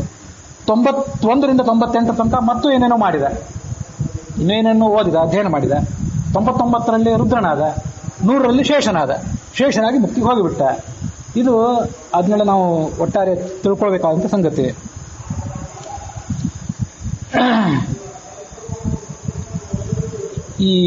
ಇದಕ್ಕೆಲ್ಲದಕ್ಕೂ ಸಂಬಂಧಪಟ್ಟಂತೆ ಈ ಇನ್ನೊಂದು ಮಾತಿದೆಯಲ್ಲ, ಅಲ್ಲಿ ಹಿಂದಿನ 40 ಕಲ್ಪ ಸಮೀರಿನಲ್ಲಿ ಶಿಷ್ಯತ್ವ ವಹಿಸಿ ಅಖಿಲಾಗಮಾರ್ಥಗಳು ಓದಿ, ಮತ್ತೆ ಶರಧಿಗಳು ದಶಕಲ್ಪ ತಪವಿದ್ದು ಅಂತ ಬಂತಲ್ಲ, ಜಲಧಿಯಲ್ಲಿ 10 ಕಲ್ಪದಿ ತಪವಗೈದು. 10 ಕಲ್ಪ ಅಂದ್ರೆ ದಿನಕಲ್ಪ ಅಂತ ಅರ್ಥ ಮಾಡ್ಕೊಳ್ಬೇಕು. ಯಾಕಂತಂದ್ರೆ ನ್ಯಾಯಸುಧಾದಲ್ಲಿ ಜಯತೀರ್ಥರು ಅದನ್ನು ಕಲ್ಪ ಬ್ರಹ್ಮಣೋ ದಿವಸ ಅಂತ ಹೇಳಿದ್ದಾರೆ. ಹಾಗಾಗಿ ಒಟ್ಟು 10 ಬ್ರಹ್ಮನ ದಿನಗಳ ಕಾಲ, ದಿನಗಳು ಅಂದ್ರೆ 864 ಕೋಟಿ, 864 ಕೋಟಿ ಇಂಟು 10, ಅಷ್ಟು ದಿವಸ ಆತ ತಪಸ್ ಮಾಡಿದ. ಉಪ್ಪು ನೀರಿನಲ್ಲಿ ಸಮುದ್ರದಲ್ಲಿ ಮುಳುಗಿ ಅಂತ. ಈ 10 ಕಲ್ಪದಿ ತಪವಗೈದು ಅಂತಿದೆಯಲ್ಲ, ಈ ಮಂಗಳಾಚರಣ ಸಂಧಿಯಲ್ಲಿ 11ನೇ ಪದ್ಯದಲ್ಲಿ 40 ಕಲ್ಪ ಅಂತ ಅನ್ನೋದನ್ನ ಚತುರ್ಮುಖ ಬ್ರಹ್ಮನ ಮಹಾಕಲ್ಪ ಅಂತ ತಿಳ್ಕೋಬೇಕು. ಅಂದ್ರೆ 31,104,000 ಕೋಟಿ ವರ್ಷ ಇಂಟು 40 ಅಂತ ತಿಳ್ಕೋಬೇಕು. ಇಲ್ಲಿ 10 ಕಲ್ಪ ಅಂತ ಇದನ್ನು ದಿನ ಅಂತ ತಿಳ್ಕೋಬೇಕು. ಅಂದ್ರೆ 864 ಕೋಟಿ ಇಂಟು 10 ಅಂತ ತಿಳ್ಕೋಬೇಕು. ಅಲ್ಲಿ ಮೇಲೆ ಕಲ್ಪ ಅಂತ ಪ್ರಯೋಗ ಮಾಡಿದ್ರು, ಇಲ್ಲೂ ಕಲ್ಪ ಅಂತ ಪ್ರಯೋಗ ಮಾಡಿದ್ರು. ಆದ್ರೆ ಒಂದ್ ಕಡೆ ಮಹಾಕಲ್ಪ ಅಂತ ತಿಳ್ಕೋಬೇಕು, ಒಂದ್ ಕಡೆ ದಿನಕಲ್ಪ ಅಂತ ತಿಳ್ಕೋಬೇಕು. ಇಲ್ಲಿ ಈ 10 ಕಲ್ಪ ಅಂತಿದೆಯಲ್ಲ, ಈ 10 ಕಲ್ಪ ಅಂತ ಅನ್ನೋದಕ್ಕೆ ಕೂಡ ಪುರಾಣಿಕರು, ಹಯೋಧನ ಪುರಾಣಿಕರು, ಅವರು ನಮ್ಮ ಗುರುಗಳೇ, ಅವ್ರು ಹೇಳಿದ್ದನ್ನ ಇಲ್ಲಿ ತನಕ ಒಪ್ಪಿದೆ. ಈ ಒಂದೊಂದು ಕಡೆ ಅವರೇನೊಂದು ಭಿನ್ನಾಭಿಪ್ರಾಯ, ಅವ್ರೊಂದು ಬೇರೆ ಅಭಿಪ್ರಾಯ ಹೇಳಿದ್ದಾರೆ. ಇಲ್ಲೂ ಕೂಡ 10 ಕಲ್ಪ ಅಂದ್ರೆ ಮಹಾಕಲ್ಪ ಅಂತಾನೆ ಇಟ್ಕೋಬೇಕು. 31,104,000 ಕೋಟಿ ವರ್ಷಗಳ ಹಿಂದೆ ಹೇಗೆ ಇಟ್ಕೊಂಡಿವಲ್ಲ ಮಹಾಕಲ್ಪವನ್ನ, 10 ಕಲ್ಪದಿ ತಪವಗೈದು ಅಂದ್ರೆ ಇದನ್ನು ಕೂಡ ಮಹಾಕಲ್ಪ ಅಂತಾನೆ ಇಟ್ಕೊಳ್ಬೇಕು ಅಂತ ಅವ್ರು ಬರೆದಿದ್ದಾರೆ. ನಿಮ್ಮ ಎದುರಿಗೆ ಹಯೋಧನ ಪುರಾಣಿಕರ ಆ ಪುಸ್ತಕ ಇದ್ರೆ 84ನೇ ಪುಟದಲ್ಲಿ ದಾಸರಾಯರು ಬೇರೆ ಒಂದು ಸುಲಭವಾದ ಮಾರ್ಗವನ್ನು ನಮಗೆ ತೋರಿಸುತ್ತಿದ್ದಾರೆ. ದಶಕಲ್ಪಂ ತಪಸ್ಸೀರ್ಣಂ ರುದ್ರೇಣ ಲವಣಾರ್ಣವೇ ಅಂತ ಪುರಾಣಿಕರನ್ನು ಬರೆದಿದ್ದಾರೆ. ಅದು ನನಗೆ ಒಪ್ಪಿಗೆ ಆಗಿಲ್ಲ. ಯಾಕೆಂತಂದ್ರೆ ಅದನ್ನು ಮಹಾಕಲ್ಪ ಅಂತ ತಿಳ್ಕೊಂಡ್ಬಿಟ್ರೆ, ಆ ಮಹಾಕಲ್ಪ ಯಾವುದು ಅಂತಂದ್ರೆ ಈ 51ರಿಂದ 40 ತನಕ ಏನು ಸಾಧನೆ ಮಾಡಿದ್ನಲ್ಲ, 51ರಿಂದ 90 ತನಕ ಸಮೀರ್ನಲ್ಲಿ ಶಿಷ್ಯತ್ವ, ಇನ್ನು ಉಳಿದ 91ರಿಂದ 100 ಇದೆಯಲ್ಲ, ಆ 100ಅನ್ನೇ ಅವರು 10 ಕಲ್ಪ ಅಂತ ಹೇಳ್ತಾರೆ ದಾಸ ಈ ಪುರಾಣಿಕರ ಅಭಿಪ್ರಾಯದ ಪ್ರಕಾರ. ರುದ್ರನ ಪ್ರಾರಬ್ಧ ಇದೆಯಲ್ಲ ಒಟ್ಟಾರೆ 50 ವರ್ಷ, ಹಿಂದಿನ 50 ವರ್ಷದ ಸಾಧನೆ ಬಿಟ್ಟು ಬಿಡ್ರಿ, 50 ವರ್ಷದ ಪ್ರಾರಬ್ಧ ಇದೆಯಲ್ಲ, ಆ 50 ವರ್ಷದ ಪ್ರಾರಬ್ಧದಲ್ಲಿ 51ರಿಂದ 90 ತನಕ ಅದು ಸಮೀರಿನಲ್ಲಿ ಶಿಷ್ಯತ್ವ, 91ರಿಂದ 100 ತನಕ 10 ಕಲ್ಪದ ಸಾಧನೆ ಏನಿದೆಯಲ್ಲ ಅದು 10 ಕಲ್ಪದಿ ತಪವಗೈದು ದಾಸರು ಇದನ್ನೇ ಹೇಳಿದ್ದಾರೆ ಅಂತ ಅವ್ರಂತಾರೆ. ಆದ್ರೆ ಅದನ್ನು ಕೂಡ ಅವರ ಅಭಿಪ್ರಾಯನೂ ಕೂಡ ಅವರು ನಮ್ಮ ಗುರುಗಳೇ ಆದ ಅವರ ಅಭಿಪ್ರಾಯ ನಮಗೆ ಒಪ್ಪಿಗೆ ಆಗಲಿಲ್ಲ. ಕಾರಣ ಏನಂತಂದ್ರೆ, ಒಂದು ನ್ಯಾಯಸುಧಾದ ವಿರೋಧ. ನ್ಯಾಯಸುಧಾ ಅದನ್ನ ಕಲ್ಪ ಬ್ರಹ್ಮಣೋ ದಿವಸ ಅಂತ ಹೇಳಿದೆ. ಒಂದು ನ್ಯಾಯಸುಧಾದ ವಿರೋಧ, ಮತ್ತೊಂದು 10 ಕಲ್ಪ ಪೂರ್ತಿ ತಪಸ್ಸುಗೈದ ಅಂತ ದಾಸರು ಹೇಳ್ತಿದ್ದಾರೆ. ಹಾಗಿದ್ದಾಗ ಈ 91ರಿಂದ 100 ತನಕ ಆತ ತಪಸ್ಸು ಮಾಡಲಿಲ್ಲ. ಯಾಕೆಂದ್ರೆ 99 ರುದ್ರನಾದ, 100ರಲ್ಲಿ ಶೇಷನಾದ. ಅವರು ಪುರಾಣಿಕರು ಏನ್ ಬರೆದಿದ್ದಾರೆ, ಈ 10 ಕಲ್ಪಗಳಲ್ಲಿ 8 ಕಲ್ಪ ಮಾತ್ರ ಅಪರೋಕ್ಷಾನಂತರ ತಪಸ್ಸು, 2 ಕಲ್ಪ ಅಪರೋಕ್ಷಕ್ಕಿಂತ ಪೂರ್ವದಲ್ಲಿ ರುದ್ರ ಪದವಿಗಾಗಿ ಮಾಡಿದ ಸಾಧನೆ ಅಂತ ಹೀಗೆಲ್ಲ ಅದಕ್ಕೆ ಅಡ್ಜಸ್ಟ್ ಮಾಡ್ಲಿಕ್ಕೆ ಪ್ರಯತ್ನ ಪಟ್ಟಿದ್ದಾರೆ. ಈ 10 ಕಲ್ಪ ಇಡೀ ತಪಸ್ಸು ಮಾಡಿದಂತ ದಾಸರು ಹೇಳಿದ್ದನ್ನ 8 + 9 + 1 ಅಂತ ಹೀಗೆಲ್ಲ ಛೇದ ಮಾಡಿದ್ರೆ ದಾಸರು ಏನು ಅಭಿಪ್ರಾಯ ಹೇಳ್ತಿದ್ದಾರೆ, ಸುಲಭವಾಗಿ ನ್ಯಾಯಸುಧಾದಲ್ಲಿ 10 ಕಲ್ಪ ಅಂತ ದಾಸರು ಅಲ್ಲಿದ್ದನ್ನು ತಗೊಳ್ತಾರೆ ಅಂತ ಹೇಳೋದನ್ನ ಬಿಟ್ಟು ಈ ತರ ಛೇದ ಮಾಡಿದ್ರೆ ಆದಷ್ಟು ಒಪ್ಪಿಗೆ ಆಗೋದಿಲ್ಲ. ಅದಕ್ಕಾಗಿ ಪುರಾಣಿಕರು ಹೇಳುವಂತ ಈ 84ನೇ ಪುಟದಲ್ಲಿ ಹೇಳುವಂತ ಅಭಿಪ್ರಾಯ ನನಗೆ ಒಪ್ಪಿಗೆ ಆಗಲಿಲ್ಲ. ಇದನ್ನ ಅದಕ್ಕಾಗಿ ಕೈ ಬಿಟ್ಟಿದ್ದೇನೆ. ಇದೇನು ತಿಳ್ಕೊಳ್ಬೇಕು, 40 ದಿನ ಅಂತಾನೆ ತಿಳ್ಕೊಳ್ಬೇಕು. ಇದೆಲ್ಲ ಯಾಕೆ ಹೇಳ್ತಿದ್ದೇನೆ ಅಂತ ನಿಮಗೆ, ಈ ಅಯೋಧನ ಪುರಾಣಿಕರು, ಬನ್ನಂಜಿ ಗೋವಿಂದಾಚಾರ್ಯರು ಇಂಥವರೆಲ್ಲ ಅವ್ರು ಏನು ಪುಸ್ತಕ ಬರೆದಿದ್ದಾರೆ, ಏನು ನಮಗೆ ನಾವು ಜಿಜ್ಞಾಸೆ ವ್ಯಕ್ತ ಮಾಡಿದಾಗ ಏನು ಉತ್ತರ ಹೇಳ್ತಾರೆ, ಅದನ್ನ ಅವಲಂಬಿಸಿ ನಾನು ಇವತ್ತು ಇದ್ದೇನೆ, ಇವತ್ತು ಈ ನಿಮ್ಮ ಎದುರಿಗೆ ಇವತ್ತು. ಆದರೆ ಎಷ್ಟೋ ಕಡೆ ಅವರ ಅಭಿಪ್ರಾಯವನ್ನು ಯಾಕೆ ಒಪ್ಪೋದಿಲ್ಲ ಅಂದರೆ, ನಿಷ್ಪಕ್ಷಪಾತವಾಗಿ ನಾನು ಆಲೋಚನೆ ಮಾಡಲಿಕ್ಕೆ ಪ್ರಯತ್ನ ಪಡ್ತೀನಿ ಅಂತ ಅನ್ನೋದನ್ನ ಇವತ್ತು ನಿಮ್ಮ ಎದುರು ಹೇಳಿದೆ. ರುದ್ರನೂ ಇದ್ದಾನೆ, ರಾಘವೇಂದ್ರ ಸ್ವಾಮಿಗಳು ಇದ್ದಾರೆ, ಅವ್ರ ಎದುರಿಗೆ ಹೇಳಿದೆ. ಅದಕ್ಕಾಗಿ ಪಾಂಡುರಂಗಿ ನರಸಿಂಹಾಚಾರ್ಯರು, ವಿದ್ಯಾಧೀಶರು, ಶೇಷವಾಕ್ಯಾರ್ಥ ಸಿಂಧಿಕಾಕಾರರು ಅವ್ರು ಯಾವ ಹೇಳಿದ ಅಭಿಪ್ರಾಯವನ್ನು ಒಪ್ಪಿಲ್ಲ. ಇದನ್ನು ಹೇಳಿದ್ರು ಅದೇ ಉದ್ದೇಶದಿಂದ. ಇಲ್ಲಿ ಮತ್ತೊಂದು ಸಮಸ್ಯೆ ಏನಂತಂದ್ರೆ, ಇವತ್ತು ಒಂದು 5-10 ನಿಮಿಷ ವ್ಯತ್ಯಾಸ ಆಗ್ಬೋದು. ಯಾಕಂತಂದ್ರೆ ಈ ದ್ವಾದಶಿ ಇರೋದ್ರಿಂದ ಇವತ್ತೇ ಇದನ್ನು ಹೇಳಿ ಮುಗಿಸಿಬಿಡ್ತೀನಿ. ಇಲ್ಲದೇ ಇದ್ರೆ ಮತ್ತೆ ಮುಂದಿನ ರೆಕಾರ್ಡಿಂಗ್ನಲ್ಲಿ ಇದನ್ನು ಸೇರಿಸೋದು ಕಷ್ಟ ಆಗ್ತದೆ.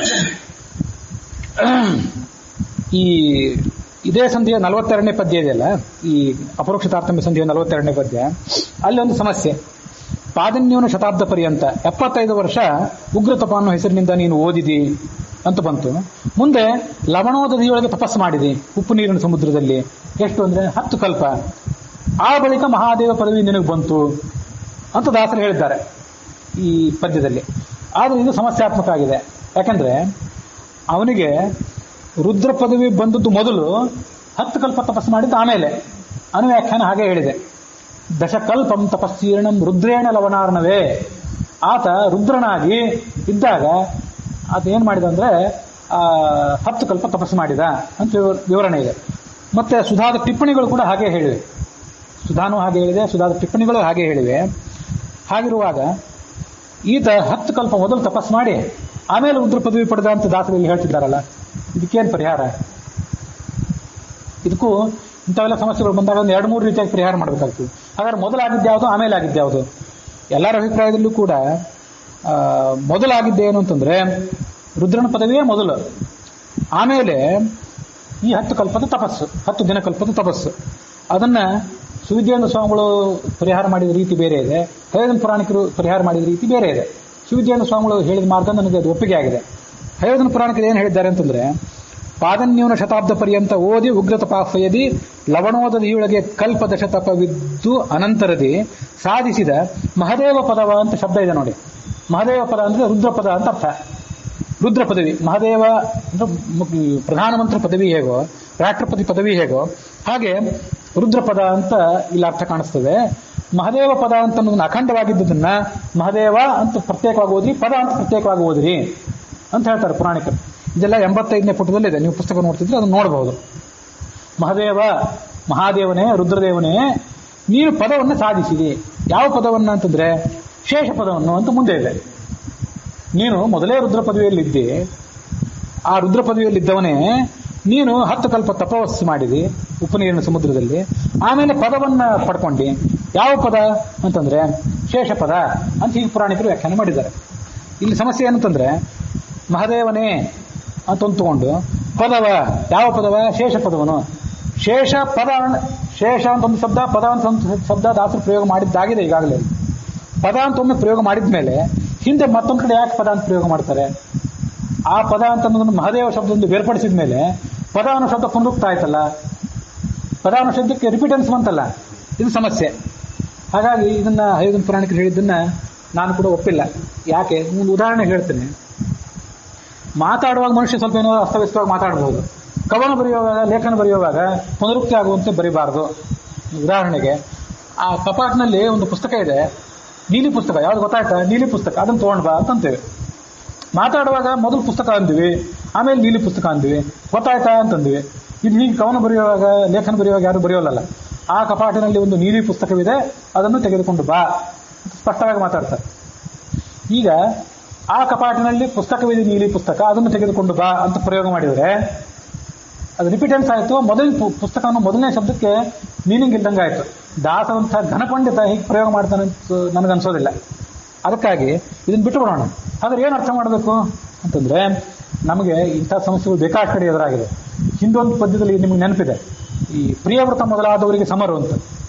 ಅದನ್ನ ಈ ಪ್ರಬಂಧನಾಚಾರ್ಯರು ಅದೇ ಪದ್ಯಕ್ಕೆ ಅನ್ವಯ ಮಾಡಿದ್ರು. ಅದು ಆ ಪದ್ಯಕ್ಕಲ್ಲ, ಮುಂದಿನ ಪದ್ಯಕ್ಕೆ ಅನ್ವಯ ಆಗಬೇಕು. ಶಬ್ದ ಈ ಪದ್ಯದಲ್ಲಿದೆ, ಅದು ಅನ್ವಯ ಮುಂದಿನ ಪದ್ಯಕ್ಕೆ. ಹಾಗಿದ್ದಾಗ ಇಲ್ಲೇನ್ ಮಾಡಬೇಕು ಅಂತಂದ್ರೆ, ನೀನು 75 ವರ್ಷ ಉಗ್ರತಪ ಅನ್ನೋ ಹೆಸರಿನಿಂದ ಓದಿದಿ, ಆಮೇಲೆ ಅನಂತರದಿ ಸಾಧಿಸಿದ ಮಹಾದೇವ ಪದವನ್ನ ಮುಂದೆ ರುದ್ರನ ಪದವಿಗೆ ಬಂದು, ಆ ಬಳಿಕ ಲವಣೋದದಿಯೊಳಗೆ ಕಲ್ಪದಶ ತಪಸ್ಸು ಮಾಡಿದಿ. ಈ ಭಾಮಿನಿ ಷಟ್ಪದಿ ಪದ್ಯ ಇದೆಯಲ್ಲ, ಪಾದನ್ಯೂನ ಶತಾಬ್ದ ಪರ್ಯಂತ ಓದಿ ಉಗ್ರ ತಪಾಫಯದಿ ಲವಣೋದದಿಯೊಳಗೆ ಕಲ್ಪದಶ ತಪವಿದ್ದು ಅನ್ನೋ ಇಷ್ಟು ಭಾಗವನ್ನ ಸಾಧಿಸಿದ ಮಹಾದೇವ ಪದವ ಅನ್ನೋದ್ರ ಆಮೇಲೆ ಅನ್ವಯ ಮಾಡ್ಕೊಂಡು ಬಿಡ್ಬೇಕು. ಮಂಡೆಯೊಡೆದ ಆಕಾಶರಾಯನ ಹೆಂಡತಿಗೆ ನುಡಿಯ ಕೇಳಿ ಅಂತೆಲ್ಲ ಬಂದಿತ್ತು. ನನಗೆ ಆ ಪದ್ಯ ಬಾಯ್ಪಾಠ ಇಲ್ಲ. ದಾಸರು ಇವೆಲ್ಲಾ ಪದ್ಯಗಳನ್ನ ಹಿಂದೆ ಮುಂದೆ ಮಾಡ್ಕೊಳ್ದೇ ಇದ್ರೆ ಅದು ಬರೇ ದಾಸರ ಪದ್ಯಕ್ಕಲ್ಲ, ಇಡೀ ಸಂಸ್ಕೃತ ಸಾಹಿತ್ಯದಲ್ಲೆಲ್ಲ ಹೀಗೆ ಇರೋದು. ಆ ಪದ್ಯಗಳಿಗೆ ಸರಿಯಾದ ಅನ್ವಯ ಹೇಳದೆ ಹೋದ್ರೆ ಅರ್ಥ ಒಂದು, ಅಪಾರ್ಥ ಮತ್ತೊಂದು, ಅಪಾರ್ಥವೇ ಹೆಚ್ಚಾಗಿಬಿಡ್ತದೆ. ಅದಕ್ಕಾಗಿ ಅದನ್ನು ಮುಂದೆ ತಗೊಂಡ್ಬಿಟ್ರೆ ಆಯ್ತು ಇಷ್ಟೇ. ಇದನ್ನು ದಾಸರ ಪದಗಳಲ್ಲಿ ಬೇಕಾದಷ್ಟು ಬಾರಿಯಾಗಿದೆ ಅಂತ, ಇದು ಒಪ್ಪಬೇಕಾದಂತಹ ವಿಷಯ. ಹಾಗಾಗಿ ಇಲ್ಲಿ ಕೂಡ ಹೈದನ್ ಪುರಾಣಿಕರು ಹೇಳಿದ್ದನ್ನು ಬಿಟ್ಟು ಕಿವಿದ್ಯಾರ್ಥ ಸ್ವಾಮಿಗಳು ಹೇಳಿದ್ದನ್ನ ವರ್ಣನೆ ಮಾಡಿದ್ದೇನೆ. ಇದನ್ನ ಪ್ರಪಂಚನಾಚಾರ್ಯ ತಮ್ಮ ಪುಸ್ತಕದಲ್ಲಿ ಗಮನಿಸಲಿಲ್ಲ, ಅದನ್ನ ಹೊಡೆದಾಕಿಬಿಡಿ. ಲವಣ ಸಮುದ್ರದೊಳಗೆ 10 ಕಲ್ಪ ತಪಸ್ಸು ಮಾಡಿ ಬಳಿಕ ಮಹಾದೇವ ಪದವಿಯನ್ನು ಸಾಧಿಸಿದನು ಅನ್ನೋದು ಅನುವ್ಯಾಖ್ಯಾನ ನ್ಯಾಯಸುಧಾಕ ವಿರುದ್ಧ. ಹಾಗಾಗಿ ಅದನ್ನು ಹೊಡೆದಾಕಿಬಿಡ್ರಿ. ಅದಕ್ಕೆ ಬೇರೆ ಮಾರ್ಗನೇ ಇಲ್ಲ ಅದನ್ನೆಲ್ಲ ಕೂಡಿಸ್ಲಿಕ್ಕೆ. ಮುಂದೆ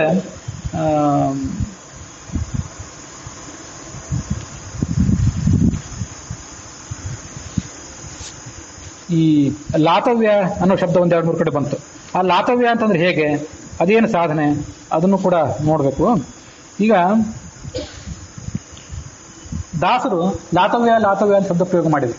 ಅದೆಲ್ಲಿ ಶಬ್ದ ಪ್ರಯೋಗ ಮಾಡಿದ್ರು ಅಂದ್ರೆ, ರುಜುಗಳಲ್ಲಿ ಮೊದಲನೆಯವನು ಕಲ್ಕಿ ಅಂದ್ರೆ 101ನೇವನು ಕಲ್ಕಿ, 198ನೇವನು ಲಾತವ್ಯ, 190ನೇ ಆತ ಮುಖ್ಯ ಪ್ರಾಣ, 200ನೇವನು ಚತುರ್ಮುಖ ಬ್ರಹ್ಮ.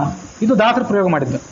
ಇಲ್ಲಿ ಲಿಂಗಾ ಲಾತವ್ಯತಃ ಪೂರ್ವಂ ರುಜೋರ್ ಬ್ರಹ್ಮತ್ವತಃ ಶತಾತ್, ಈ ರುದ್ರನ ಸಾಧನೆ 100 ಕಲ್ಪದ ಸಾಧನೆ ಇದೆಯಲ್ಲ, ಆ 100 ಕಲ್ಪದ ಸಾಧನೆಯಲ್ಲಿ ಮೊದಲನೇ ಮಹಾಕಲ್ಪದಲ್ಲಿ ಆತ 75 ವರ್ಷ ಓದಿದ, 25 ವರ್ಷ ಮನನ ಮಾಡಿದ ಅಂತ ಬಂತಲ್ಲ, ಅಲ್ಲಿ ಲಾತವ್ಯತಃ ಅಂತ ಅನುವ್ಯಾಖ್ಯಾನ ಪ್ರಯೋಗ ಮಾಡಿದೆ.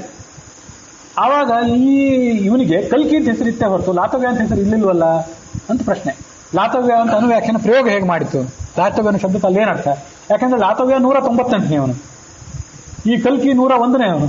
101ನೇವನ ಹತ್ರ ಈ ರುದ್ರ ಅಭ್ಯಾಸ ಮಾಡಿದ್ನೇ ಹೊರತು 198ನೇವನ ಹತ್ರ ಅಧ್ಯಯನ ಮಾಡಲಿಲ್ಲ.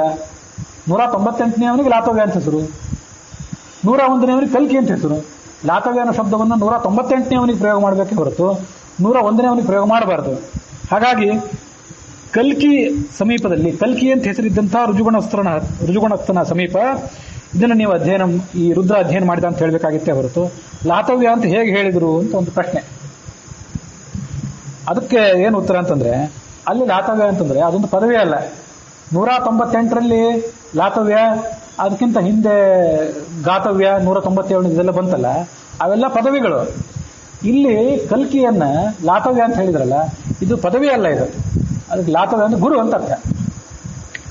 ಬರೇ ಈ ಮುಖ್ಯ ಪ್ರಾಣ ಮಾತ್ರ ಅಲ್ಲ, ಮುಖ್ಯ ಪ್ರಾಣ, ಚತುರ್ಮುಖ, ಮತ್ತೆ 198ನೇವನು, 197ನೇವನು, 101ನೇವನು, 2ನೇವನು ಎಲ್ಲರೂ ಲಾತವ್ಯರೇ.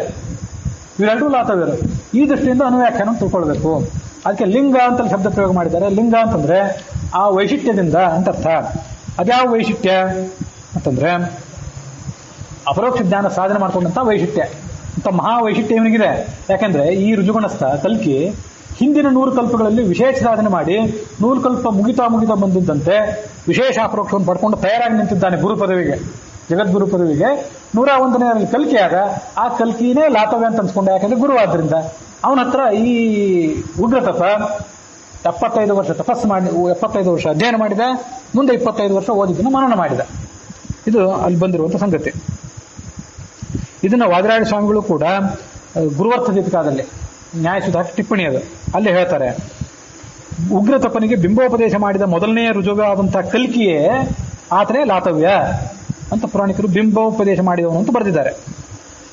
ಹರಿಕಥಾಮೃತಸಾರ ಲಾತವ್ಯ ಅಂತ ಹೇಳ್ತದಲ್ಲ, ಅದು 198ನೇ ಹೇಳ್ತದೆ, ಅದು ಹೆಸರು. ಇಲ್ಲಿ ಲಾತವ್ಯ ಅಂತಂದ್ರೆ ಆಚಾರ್ಯ, ಗುರು, ವಿದ್ಯೋಪದೇಶಕಂತ ಅರ್ಥ. ವಾದಿರಾಜರ ಕೋಶಕ್ಕೊಪ್ಪುವ ಹರಿಕಥಾಮೃತಸಾರ ಕರ್ತವಾದ ಜಗನ್ನಾಥದಾಸರು ವಾದಿರಾಜರ ಕಾಲದಲ್ಲಿ ಯಾವುದೋ ಬ್ರಾಹ್ಮಣನಾಗಿ ಅವ್ರ ಸಮೀಪ ಇದ್ರು ಅಂತ ನಾನು ಹರಿಕಥಾಮೃತಸಾರ ಹೇಳುವಾಗ ಹೇಳಿದ್ದೆ. ಹಾಗಾಗಿ ವಾದಿರಾಜನ ಶಿಷ್ಯತ್ವ ಅವರಿಗಿತ್ತು. ವಾದಿರಾಜ ಸ್ವಾಮಿಗಳು ಗುರುವರ್ಥ ದೀಪಿಕಾದಲ್ಲಿ ಏನು ಹೇಳಿದ್ದಾರೆ ಅದನ್ನು ಹರಿಕಥಾಮೃತಸಾರದಲ್ಲಿ ದಾಸರು ಸೂಕ್ಷ್ಮವಾಗಿ ಅಡಕಾಗುವಂತ ಹೇಳಿದ್ದಾರೆ. ಅದನ್ನು ಓದಿದವರಿಗೆ ಇದನ್ನು ಓದಿದವರಿಗೆ ಗೊತ್ತಾಗ್ತದೆ.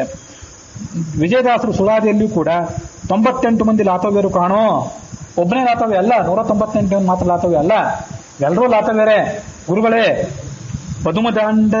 ಪದುಮಜಾಂಡಾವರಣ ಪುಟ್ಟಿದ ಪೂರ್ವದಲ್ಲಿ ಸದಮಲವಾಗಿದ್ದ ಲಾತವ್ಯ ಜನರೆಲ್ಲ ಉದ್ಭವಿಸಿದರು ಅಂತ ವಿಜಯದಾಸರು ಹೇಳಿದ್ದಾರೆ.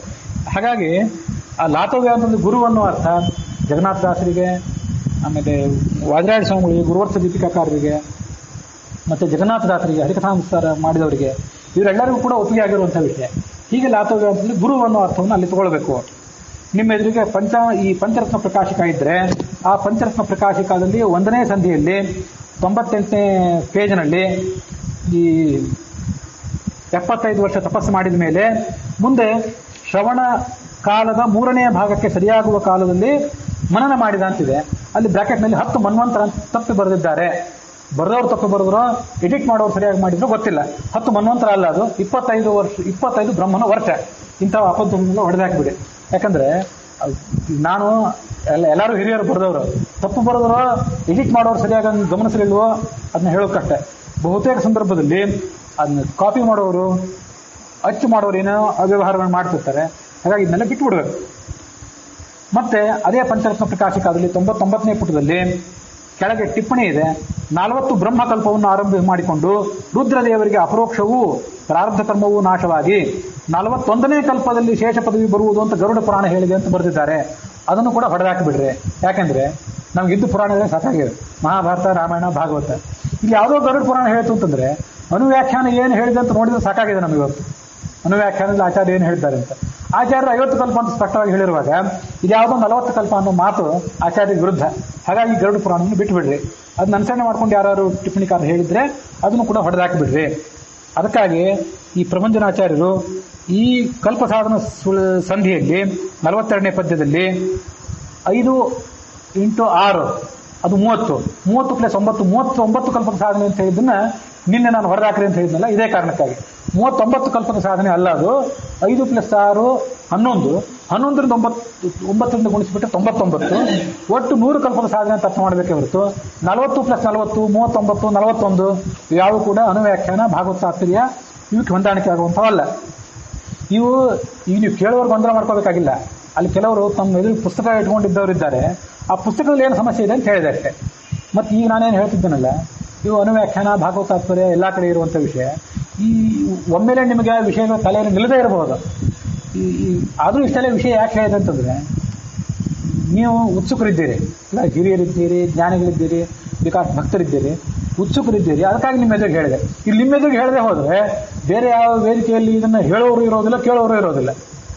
ಯಾಕಂದ್ರೆ ಎಲ್ಲರಿಗೂ ಕೇಳೋರಿಗೆ ಹೇಳೋರು ಎಲ್ಲರಿಗೂ ಅವಸರ. ಅದಕ್ಕಾಗಿ ಇದು ನಿಮ್ಮ ಎದುರಿಗೆ ಹೇಳಿದೆ. ಹೇಳಿದ ಒಮ್ಮೆಲೆ ನಿಮ್ಮ ತಲೆಯಲ್ಲಿ ಉಳಿದೇ ಇರಬಹುದು, ಹೆಚ್ಚು ತಲೆ ಕೆಡಿಸ್ಕೊಳ್ಬೇಡ್ರಿ. ಇದರ ರೆಕಾರ್ಡಿಂಗ್ ಇನ್ನೊಂದ್ಸರಿ ಕೇಳಿ ನೀವು ಪುಸ್ತಕ ಎದುರಿಗೆ ಇಟ್ಕೊಂಡು ಕೇಳಿದರೆ ಮತ್ತು ಅದಕ್ಕೆ ಸಂಬಂಧಪಟ್ಟಂತೆ ಒಂದೆರಡು ಡೈಗ್ರಾಮ್ ಚಾರ್ಟ್ಗಳನ್ನು ಹಾಕ್ಕೊಂಡ್ರೆ ರುದ್ರನ 1ರಿಂದ 50, 51ರಿಂದ 40, 51ರಿಂದ 40 ಅಲ್ಲ 90, 91ರಿಂದ 98 ಪ್ಲಸ್ 90 ಮುಂದೆ 99 ಮುಂದೆ 100 ಇದನ್ನೆಲ್ಲ ಡೈಗ್ರಾಮ್ ಹಾಕೊಂಡು ನೋಡಿದರೆ ಅದು ಸಾಕಷ್ಟು ಅರ್ಥ ಆಗ್ತದೆ. ಮೊದಲನೇ ಸರಿ ಗೊಂದಲ ಆಗಬಹುದು. ಮುಂದೆ ಆ ಪಂಚರತ್ನ ಪ್ರಕಾಶಿಕದಲ್ಲಿ 100ನೇ ಪದ್ಯದಲ್ಲಿ ಕನ್ನಡ ಅರ್ಥ ಅಂತ ಬರೆದು ನೀ ಅಂದ್ರೆ ನೀನು, ಹಿಂದೆ ನೀ 40 ಕಲ್ಪ ಅಂತಿದೆಯಲ್ಲ, ನೀ ಅಂದ್ರೆ ನೀನು ಲಾತವ್ಯ ರುದ್ರ ಪದವಿಯಲ್ಲಿರುವಾಗ ಅಂತ ಬರೆದಿದ್ದಾರೆ. ಆ ರುದ್ರ ಪದವಿಯಲ್ಲಿರುವವನಿಗೆ ಲಾತವ್ಯನ ಹೆಸರೇ ಬರೋದಿಲ್ಲ. ಇವೆಲ್ಲ ಅಬದ್ಧಗಳೇ. ಬರೆದವರು ಮಾಡಿದ್ರೋ ಪ್ರಿಂಟ್ ಮಾಡೋರು ಮಾಡಿದರೋ ಗೊತ್ತಿಲ್ಲ. ಇಂಥವೇ ಕೆಲವು ಗೋರೆಬಾಳ ಹನುಮಂತಾಚಾರ್ಯರು ಪದ್ಮನಾಭದಾಸರ ಹೆಸರಲ್ಲಿ ಕೂಡ ಪ್ರಿಂಟ್ ಆಗಿದೆ. ಅದನ್ನ ನಮ್ಮ ಬೀಗರಾವತ್ ನಮ್ಗೆ ತೋರಿಸಿದ್ರು. ಅದನ್ನ ಕೆಲವೊಂದು ಹೊಡೆದು ಹಾಕಿ ಅಂತ ಹೇಳಿದ್ದೆ. ರುದ್ರನನ್ನೇ ಲಾತವ್ಯ ಅಂತ ತಿಳ್ಕೊಳ್ಳೋದು ಇವೆಲ್ಲ ಏನಿದೆಯಲ್ಲ, 40 ಕಲ್ಪ ಅಂತ ತಿಳ್ಕೊಳ್ಳೋದು ಮತ್ತು 10 ಮನ್ವಂತರ ಕಾಲ ತಪಸ್ಸು ಅಂತ ತಿಳ್ಕೊಳ್ಳೋದು, ಇವೆಲ್ಲವೂ ಕೂಡ ಒಪ್ಪಿಗೆ ಆಗದಿರುವಂಥ ಸಂಗತಿ. ಅದನ್ನ ಅಂಥ ಅಸ್ತವ್ಯಸ್ತಗಳಿದ್ರೆ ಅದನ್ನು ಹೊಡೆದು ಹಾಕಿರಿ. ಮತ್ತೆ ಪಂಚರತ್ನ ಪ್ರಕಾಶಕದಲ್ಲಿ 105ನೇ ಪುಟದಲ್ಲಿ ಮತ್ತೆ ಅಂಥವೇ ಕೆಲವು ತಪ್ಪುಗಳು ಪುನರಾವರ್ತನೆ ಆಗಿವೆ. ಅವನ್ನು ಕೂಡ ಹೊಡೆದಾಕ್ರಿ. 105ನೇ ಪುಟದಲ್ಲಿದೆ. ಇದಷ್ಟೇ ಅಲ್ಲದೆ ಇದೇ ಪಂಚರತ್ನ ಪ್ರಕಾಶಿಕಾದ ಈ 24ನೇ ಸಂಧಿ, ಈ ಅಥವಾ 24 ಅಥವಾ 23ನೇ ಈ ಅಪರೋಕ್ಷ ತಾರತಮ್ಯ ಸಂಧಿ, ಈ ಪಾದನ್ಯವನ ಶತಾಬ್ದ ಪರ್ಯಂತ ಓದಿ ಅಂತ ಇಲ್ಲೇನು ಬಂತಲ್ಲ, ಇಲ್ಲೂ ಕೂಡ ಅಂಥವೇ ಹಿಂದಿತ್ತು. ಪಂಚರತ್ನ ಪ್ರಕಾಶಿಕ ಪುಸ್ತಕದಲ್ಲಿ ಏನು ತಪ್ಪುಗಳು ಬಂದಿದ್ವು ಆ ತಪ್ಪುಗಳು ಇಲ್ಲೂ ಪುನರಾವರ್ತನೆ ಆಗಿವೆ. ಕಲ್ಪ ಅಂದ್ರೆ ಏನು, ಹೇಗೆ, ಎಲ್ಲ ಅಸ್ತವ್ಯಸ್ತ ಆಗಿದೆ. ಬಿಟ್ಟುಬಿಡೋಣ. ನನ್ನ ಅಭಿಪ್ರಾಯದ ಪ್ರಕಾರ 40 ಕಲ್ಪ ಸಮೀರನಲ್ಲಿ ಶಿಷ್ಯತ್ವ ವಹಿಸಿದ ಅಂತ ಏನು ಬಂತಲ್ಲ, 40 ಕಲ್ಪ ಅಂದರೆ ಚತುರ್ಮುಖ ಬ್ರಹ್ಮನ ಮಹಾಕಲ್ಪ. ಮುಂದೆ 10 ಕಲ್ಪ ತಪವಿದ್ದು ಶರದಿ ಒಳಗೆ 10 ಕಲ್ಪ ತಪಸ್ಸು ಮಾಡಿದ ಅಂತ ಬಂತಲ್ಲ, ಅದು 10 ಚತುರ್ಮುಖ ಬ್ರಹ್ಮನ ದಿನ. ಅದು ಅಲ್ಲಿಗೆ ಆ ಮಂಗಳಾಚರಣ ಸಂಧಿಯ 11ನೇ ಪದ್ಯ ಸ್ಪಷ್ಟ ಆಯಿತು. ಇಲ್ಲಿ ಪಾದನ್ಯವನ ಶತಾಬ್ದ ಪರ್ಯಂತ ಚತುರ್ಮುಖ ಬ್ರಹ್ಮನ 75 ವರ್ಷ ಕಾಲ ಆತ ಅಧ್ಯಯನ ಮಾಡಿದ. ಮೊದಲು 25 ವರ್ಷ ಕಾಲ ಅದನ್ನು ಮನನ ಮಾಡಿದ ಅಂತ ದಾಸರು ಹೇಳಲಿಲ್ಲ. ಆದರೆ ನಾನು ಇಷ್ಟು ಹೇಳಿದ್ಮೇಲೆ ನೀವು ಅನ್ವಯ ತೆಗೆದು ನೋಡ್ರಿ, ನಿಮ್ಗೇನು ಸಂಸ್ಕೃತ ಬರ್ತದಲ್ಲ ತೆಗೆದು ನೋಡ್ರಿ ಅಂತ ದಾಸರು ಹೇಳಿದಂಗೆ. ಅದು ನೋಡಿದ್ರೆ ಇನ್ನು 25 ವರ್ಷ ಆತ ಅಧ್ಯಯನ ಮಾಡಿದ ಅಂತ ಗೊತ್ತಾಗ್ತದೆ. ಇಷ್ಟೆಲ್ಲ ಮಾಡಿ ರುದ್ರ ಪದವಿಗೆ ಬಂದ ಮೇಲೆ ಆ ಬಳಿಕ ಲವಣೋದಯೊಳಗೆ ಅಂತ ಅನ್ವಯ ವಾಕ್ಯದ ತುಣುಕುಗಳನ್ನು, ಸಬ್ ಕ್ಲಾಸ್ ಇರ್ತಾವಲ್ಲ ವಾಕ್ಯದಲ್ಲಿ, ಅದನ್ನೆಲ್ಲ ಹಿಂದು ಮುಂದೆ ಮಾಡ್ಕೊಂಡು ನೋಡಬೇಕು. ರುದ್ರನ ಪದವಿಗೆ ಬಂದ ಮೇಲೆ ಆತ 10 ದಿನಕಲ್ಪ ತಪಸ್ಸು ಮಾಡಿದ. ಮುಂದೆ 6 ನವಕಲ್ಪ ಅಂದರೆ 99 ಕಾಲ, 99 ಮಹಾಕಲ್ಪಗಳೆಲ್ಲ ಮುಗಿದ ಮೇಲೆ 100ನೇ ಕಲ್ಪದಲ್ಲಿ ಶೇಷನ ಪದವಿಗೆ ಬರ್ತಾನೆ ಪಾರ್ವತಿ ಸಹಿತನಾಗಿ. ಇದು ಅವನ ಒಟ್ಟಾರೆ ಸಾಧನೆ. ಅದಕ್ಕಾಗಿ ಹೇಳ್ತಿರ್ತಾರೆ ಪದಗಳನ್ನು ಓದಬೇಕಾದ್ರೆ ಸುಧಾ ಓದಿ ಪದ ಓದಿರಿ ಅಂತ. ಪದ ಅಂದರೆ ಜಗನ್ನಾಥದಾಸರ ಪದ. ಆ ಜಗನ್ನಾಥದಾಸರ ಪದಗಳನ್ನು ಓದಲಿಕ್ಕೆ ಅಥವಾ ಬೇರೆ ಯಾವ ಪದಗಳನ್ನು ಓದಲಿಕ್ಕೂ ಕೂಡ ಅದರಲ್ಲಿ ಯಾವ ಅರ್ಥ ಹುದುಗಿರ್ತದೆ ಅಂತ ಅನ್ನೋದನ್ನೆಲ್ಲ ಹಿಂದೆ ಏನೋ ಸಂದರ್ಭ ಬಂದಾಗ ಹೇಳಿದ್ದೆ. ಈ ಸುಧಾ, ಭಾಗವತ್ ತಾತ್ಪರ್ಯ ಇತ್ಯಾದಿ ಕಡೆಗಳಲ್ಲಿ ಹುದುಗಿರುವಂತಹ ವೈಶಿಷ್ಟ್ಯವನ್ನ ದಾಸರು ಹೇಗೆ ಈ ಕನ್ನಡದಲ್ಲಿ ಅಡಕ ಮಾಡಿಕೊಟ್ಟಿದ್ದಾರೆ ಅಂತ ಅನ್ನೋದನ್ನು ನೋಡಲಿಕ್ಕೆ ಇದೊಂದು ಬಹಳ ಒಳ್ಳೆಯ ಉದಾಹರಣೆ ಇಲ್ಲಿ ನಾವು ನೋಡ್ತಿರೋದು. ಇಲ್ಲಿಗೆ ಹೇಳಬೇಕಾದ್ಮೇಲೆ ಹೇಳಿದೆ. ನಾನು ವಿಕಾಸ್ ಸರಿ ಹೇಳಿದ್ದೆ, ಶೇಷವಾಕ್ಯಾರ್ಥ ಚಂದ್ರಿಕಾಕಾರರು ನಮ್ಮವರೇ ಹೇಳಿದ್ದನ್ನು ಬಿಟ್ಟೆ, ಯಾದುಪತ್ಯ ಹೇಳಿದ್ದನ್ನು ಬಿಟ್ಟೆ, ಒಂದು ಕಡೆ ಹಯೋಧನ ಪುರಾಣಿಕರಿಗೂ ವಿರೋಧ ವ್ಯಕ್ತ ಮಾಡಿದೆ, ಸುವಿದ್ಯಾನ ಸ್ವಾಮಿಗಳನ್ನು ಹೇಳಿದ್ದನ್ನು ಎತ್ತಿ ಹಿಡಿದಿದ್ದೇನೆ, ಕೆಲವರು ದೊಡ್ಡ ದೊಡ್ಡ ವಿದ್ವಾಂಸರು ಹೇಳಿದ್ದನ್ನೆಲ್ಲ ಇದನ್ನು ಹೊಡೆದಾಕ್ಕೊಡ್ರಿ ಅಂತ ಕೂಡ ಹೇಳಿದ್ದೇನೆ. ಇದನ್ನೆಲ್ಲ ಯಾಕೆ ಹೇಳಿದ್ದೇನೆ ಅಂತಂದರೆ, ನಾನು ಇದನ್ನು ಬೇಕಾಷ್ಟರಿ ಹೇಳಿದ್ದೇನೆ ಹಿಂದೆ. ಮನುಷ್ಯನಿಗೆ ತಾನು ಜಿಜ್ಞಾಸೆ ಮಾಡುವಾಗ ಎಷ್ಟು ಸಾಧ್ಯವೋ ಅಷ್ಟು ಆಳವಾಗಿ ಜಿಜ್ಞಾಸೆ ಮಾಡಬೇಕು. ಏಕಂಚ ತತ್ವತೋ ವೇತ್ತುಂ ವಿನಾ ಸರ್ವಜ್ಞತಾಂಬರಃ ನ ಸಮರ್ಥೋ ಮಹೇಂದ್ರೋಪಿ ತಸ್ಮಾತ್ ಸರ್ವತ್ರ ಜಿಜ್ಞಾಸೇತ್. ಯಾವುದೇ ಒಂದು ಸಂಗತಿಯನ್ನು ತಿಳ್ಕೊಳ್ಳಿಕ್ಕೆ, ಯಾವುದೇ ಒಂದೇ ಸಂಗತಿಯನ್ನು ಪೂರ್ಣವಾಗಿ ತಿಳ್ಕೊಳ್ಳಿಕ್ಕೆ ಸರ್ವಜ್ಞನಾಗಿದ್ದರೆ ಮಾತ್ರ ಸಾಧ್ಯ. ಹಾಗಾಗಿ ನಾವು ಸರ್ವಜ್ಞರಲ್ಲ ಆದ್ದರಿಂದ ನಮಗೆ ತಾರತಮ್ಯ, ಈ ಅಪರೋಕ್ಷ ತಾರತಮ್ಯ, ಈ ಕಲ್ಪ ಸಾಧನ ಇವ್ಯಾವು ಕೂಡ ಸ್ಪಷ್ಟವಾಗಿ ತಿಳಿಯುವಂಥ ಸಂಗತಿಗಳಲ್ಲ. ಆದರೂ ನಾವು ಬಿಡೋದಿಲ್ಲ. ಸಂಶಯಗಳೆಲ್ಲ ಈಗ ಪರಿಹಾರ ಆಗುವಲ್ಲ ಅಂತ ಗೊತ್ತಿದೆ, ಆದರೂ ಇದನ್ನು ಬಿಡುವಂಥದ್ದಿಲ್ಲ. ನಾವು ಅದಕ್ಕೆ ಸಂಬಂಧಪಟ್ಟಂಥ ಪ್ರಯತ್ನವನ್ನು ನಾವು ಮೇಲೆ ಮುಂದುವರೆಸ್ತಾನೆ ಇರಬೇಕು. ಮತ್ತೆ ಹಿರಿಯರಾದಂಥ ಜ್ಞಾನಿಗಳಿಗೆ ವಿರೋಧ ವ್ಯಕ್ತ ಮಾಡಿದ್ದು ಅದನ್ನು ನಾನು ಮೇಲಿಂದ ಮೇಲೆ ಹೇಳ್ತಿದ್ದೆ. ಅದು ಯಾಕೆ ಅಂತಂದರೆ, ನಮ್ಮ ಜಿಜ್ಞಾಸೆ ಹೀಗಿದೆ, ಇದಕ್ಕೆ ಸರಿಯಾದ ಉತ್ತರ ಸಿಕ್ಕರೆ ಯಾವ ಹಿರಿಯ ವಿದ್ವಾಂಸರಾದರೂ ಒಪ್ಪಬಹುದು. ಇಲ್ಲದೇ ಇದ್ದರೆ ಅಲ್ಲಿ ತನಕ ಅವೆಲ್ಲವೂ ಕೂಡ ನಮಗೆ ಸಂಶಯಾಸ್ಪದವೇ. ಒಂದು ಮಾತು ಹೇಳಿದ್ದೆ, ಶಿಷ್ಯೋಪಿ ಪೂರ್ವ ಪಕ್ಷಸ್ಥಃ ತದೇವಾತ್ಮವತಂ ಬ್ರುವನ್ ನೈವ ದುಷ್ಯತ್ಯಸತ್ಯೇನ ಸ್ಥಿರತ್ವಾರ್ಥಂ ಹಿ ತದ್ವಚಃ. ಭಾಗವತಾತ್ಮದ 11ನೇ ಅಧ್ಯಾಯದ ಮಾತು. 11ನೇ ಅಧ್ಯಾಯ 11ನೇ ಸ್ಕಂದ 10ನೇ ಅಧ್ಯಾಯದ 37ನೇ ಶ್ಲೋಕ. ಪೂರ್ವ ಪಕ್ಷವನ್ನು, ಪ್ರಶ್ನೆಗಳನ್ನು, ಜಿಜ್ಞಾಸೆಗಳನ್ನು ಎಷ್ಟು ಗಟ್ಟಿಯಾಗಿ ಮಾಡಿದರು, ಗುರುಗಳಾದವ್ರ ಜೊತೆಗೆ ಹಿರಿಯರಾದವ್ರ ಜೊತೆಗೆ ಎಷ್ಟು ಜಿಜ್ಞಾಸೆ ಮಾಡಿದರು, ಬಹಳ ಪ್ರಬಲವಾಗಿ ಜಿಜ್ಞಾಸೆ ಮಾಡಿದ್ರು ತಪ್ಪಿಲ್ಲ ಅಂತ. ಯಾಕೆಂದರೆ ತನ್ನ ಸಂಶಯಗಳನ್ನು ದೃಢ ಮಾಡ್ಕೊಳ್ಳಿಕ್ಕೆ ಕೇಳ್ತಿರ್ತಾನೆ, ಅವನಿಗೆ ಪಾಪ ಬರೋದಿಲ್ಲ ಅಂತ ಮಾತಿದೆ. ಹಾಗಾಗಿ ಶೇಷವಾಕ್ಯಾರ್ಥ ಚಿಂತಕಾಕಾರರನ್ನಾಗಲಿ ವಾಕ್ಯಾರ್ಥ ಚಿಂತಕಾಕಾರರನ್ನಾಗಲಿ ಈಗ ವಿರೋಧಿಸಿದ್ರು, ಇವು ಯಾವ ವಿರೋಧದ ಹಿಂದೆನೂ ದುರುದ್ದೇಶ ಏನಿಲ್ಲ. ಇದು ಇಂಥದೇ ವಿಷಯ ಮುಂದೆ ಬರೋದಿದೆ. ಮತ್ತೆ ಈ ಶೇಷ ಶತಸ್ಥರ ಬಗ್ಗೆ ಅಲ್ಲೊಂದು ಕಡೆ ಶೇಷವಾಕ್ಯಾರ್ಥಿಕಾರರಿಗೆ ವಿರೋಧ ಮಾಡುವಂಥ ಪ್ರಸಂಗ ಇದೆ.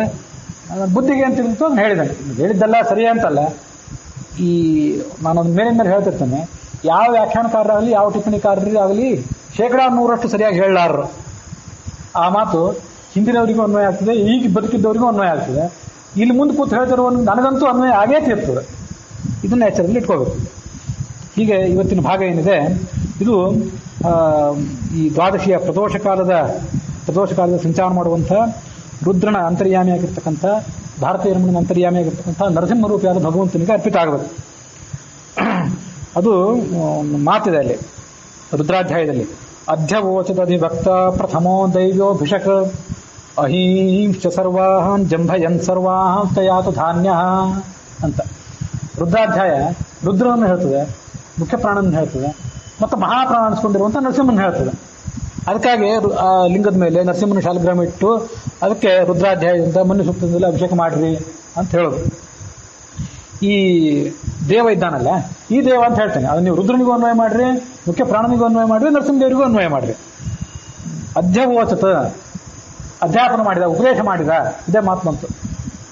ಅಧ್ಯಾಪಕ ಅಂತ ಕರೀತಾರಲ್ಲ, ಅಧ್ಯಾಪಕ ಅಂತ ಯಾಕೆ ಕರೀತಾರೆ ಅಂದ್ರೆ ಅಧ್ಯವೋಚತ ಅಧಿವಕ್ತ, ಅತ್ಯಂತ ದೊಡ್ಡ ಎಲ್ಲ ಪ್ರಾಚಾರ್ಯರ ಪ್ರಾಚಾರ್ಯ, ಪ್ರಾಂಶುಪಾಲರ ಪ್ರಾಂಶುಪಾಲ, ಮಹೋಪಾಧ್ಯಾಯರ ಮಹೋಪಾಧ್ಯಾಯ ಅವನು. ಅಧಿವಕ್ತ ಪ್ರಥಮ ಅಧಿವಕ್ತ, ಅತಿ ದೊಡ್ಡ ಉಪದೇಶಕ. ದೈವ್ಯ ಭಿಷಕ, ಎಲ್ಲಾ ದೇವತೆಗಳಿಗೂ ಕೂಡ ಮದ್ದರಿಯುವಂಥ ವ್ಯಕ್ತಿ. ಅಹಿಂಶ್ಚ ಸರ್ವಾನ್, ಎಲ್ಲ ಹಾವುಗಳನ್ನ ತನ್ನ ಮುಷ್ಟಿಯಲ್ಲಿ ಇಟ್ಕೊಳ್ಳುವನು. ಹಾವು ಅಂದ್ರೆ ಹಾವಿನಂಥ ದುರ್ಗುಣಗಳು.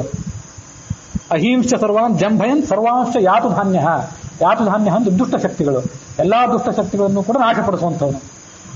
ಆ ರುದ್ರಾಧ್ಯಾಯದಿಂದ ವಾಚ್ಯನಾದಂಥ ರುದ್ರ ಮತ್ತು ಮುಖ್ಯ ಪ್ರಾಣ ಮತ್ತು ನರಸಿಂಹ, ಅವನ ಅಂತರ್ಯಾಮಿಯಾಗಿರ್ತಕ್ಕಂಥ ನರಸಿಂಹ. ಅದನ್ನೇ ನಾನು ಅವತ್ತು ಹೇಳಿದ್ದೆ. ನಮೈರ್ನ್ಯಾಯ ಚ ಪ್ರಪಥ್ಯಾಯ ಚ ಅಂತ. ಪ್ರಪಥ ಅಂದ್ರೆ ಮಹಾಮಾರ್ಗ, ಪಂಥ ಅಂದ್ರೆ ಸಣ್ಣ ಮಾರ್ಗ, ಪ್ರಪಥ ಅಂದ್ರೆ ಮಹಾಮಾರ್ಗ. ಯಾಕೆ ಮಹಾಮಾರ್ಗ ಅಂತಂದ್ರೆ 100 ಕಲ್ಪದ ಸಾಧನೆ ರುದ್ರಂದು ಮಹಾಮಾರ್ಗ, 200 ಕಲ್ಪದ ಸಾಧನೆ ಮುಖ್ಯ ಪ್ರಾಣಂದು, ರುಜುಗಣಸ್ಕೊಂದು. ಹಾಗಾಗಿ ಮಹಾಮಾರ್ಗ ಅವರವರ ಅರ್ಹತೆಗೆ ತಕ್ಕಂತೆ, ಅವರವರು ಇರುವಂಥ ಸ್ಥಾನಕ್ಕೆ ತಕ್ಕಂತೆ ಅವರವ್ರ ಮಹಾಮಾರ್ಗ. ಆ ಮಹಾಮಾರ್ಗಕ್ಕೆ ನಿಯಾಮಕನಾದವನು ಅವರಿಗೆ ಗುರುವಾದಂಥ ಈ ವ್ಯಕ್ತಿ, ಈ ಪರಮಾತ್ಮ. ಹೀಗೆ ರುದ್ರಾಧ್ಯಾಯದಿಂದ ಪ್ರತಿಪಾದ್ಯನಾದಂಥ ರುದ್ರನ ಅಂತರ್ಯಾಮಿಯಾಗಿರ್ತಕ್ಕಂಥ ಮುಖ್ಯ ಪ್ರಾಣ, ಯಾಕಂದ್ರೆ ಆ ರುದ್ರನಿಗೆ ಉಪದೇಶ ಮಾಡಿದವನು ಮುಖ್ಯ ಪ್ರಾಣ, ಆ ಮುಖ್ಯ ಪ್ರಾಣನಿಗೆ ಉಪದೇಶ ಮಾಡಿದಂಥವನು ಈ ಭಗವಂತ, ಅವನಿಗೆ ಇದು ಅರ್ಪಿತ ಆಗಲಿ ಅನ್ನೋಲ್ಲಿಗೆ ಇವತ್ತಿನ ಈ ಭಾಗ ಸಮಾಪ್ತಿಯನ್ನು ಕಂಡಿದೆ.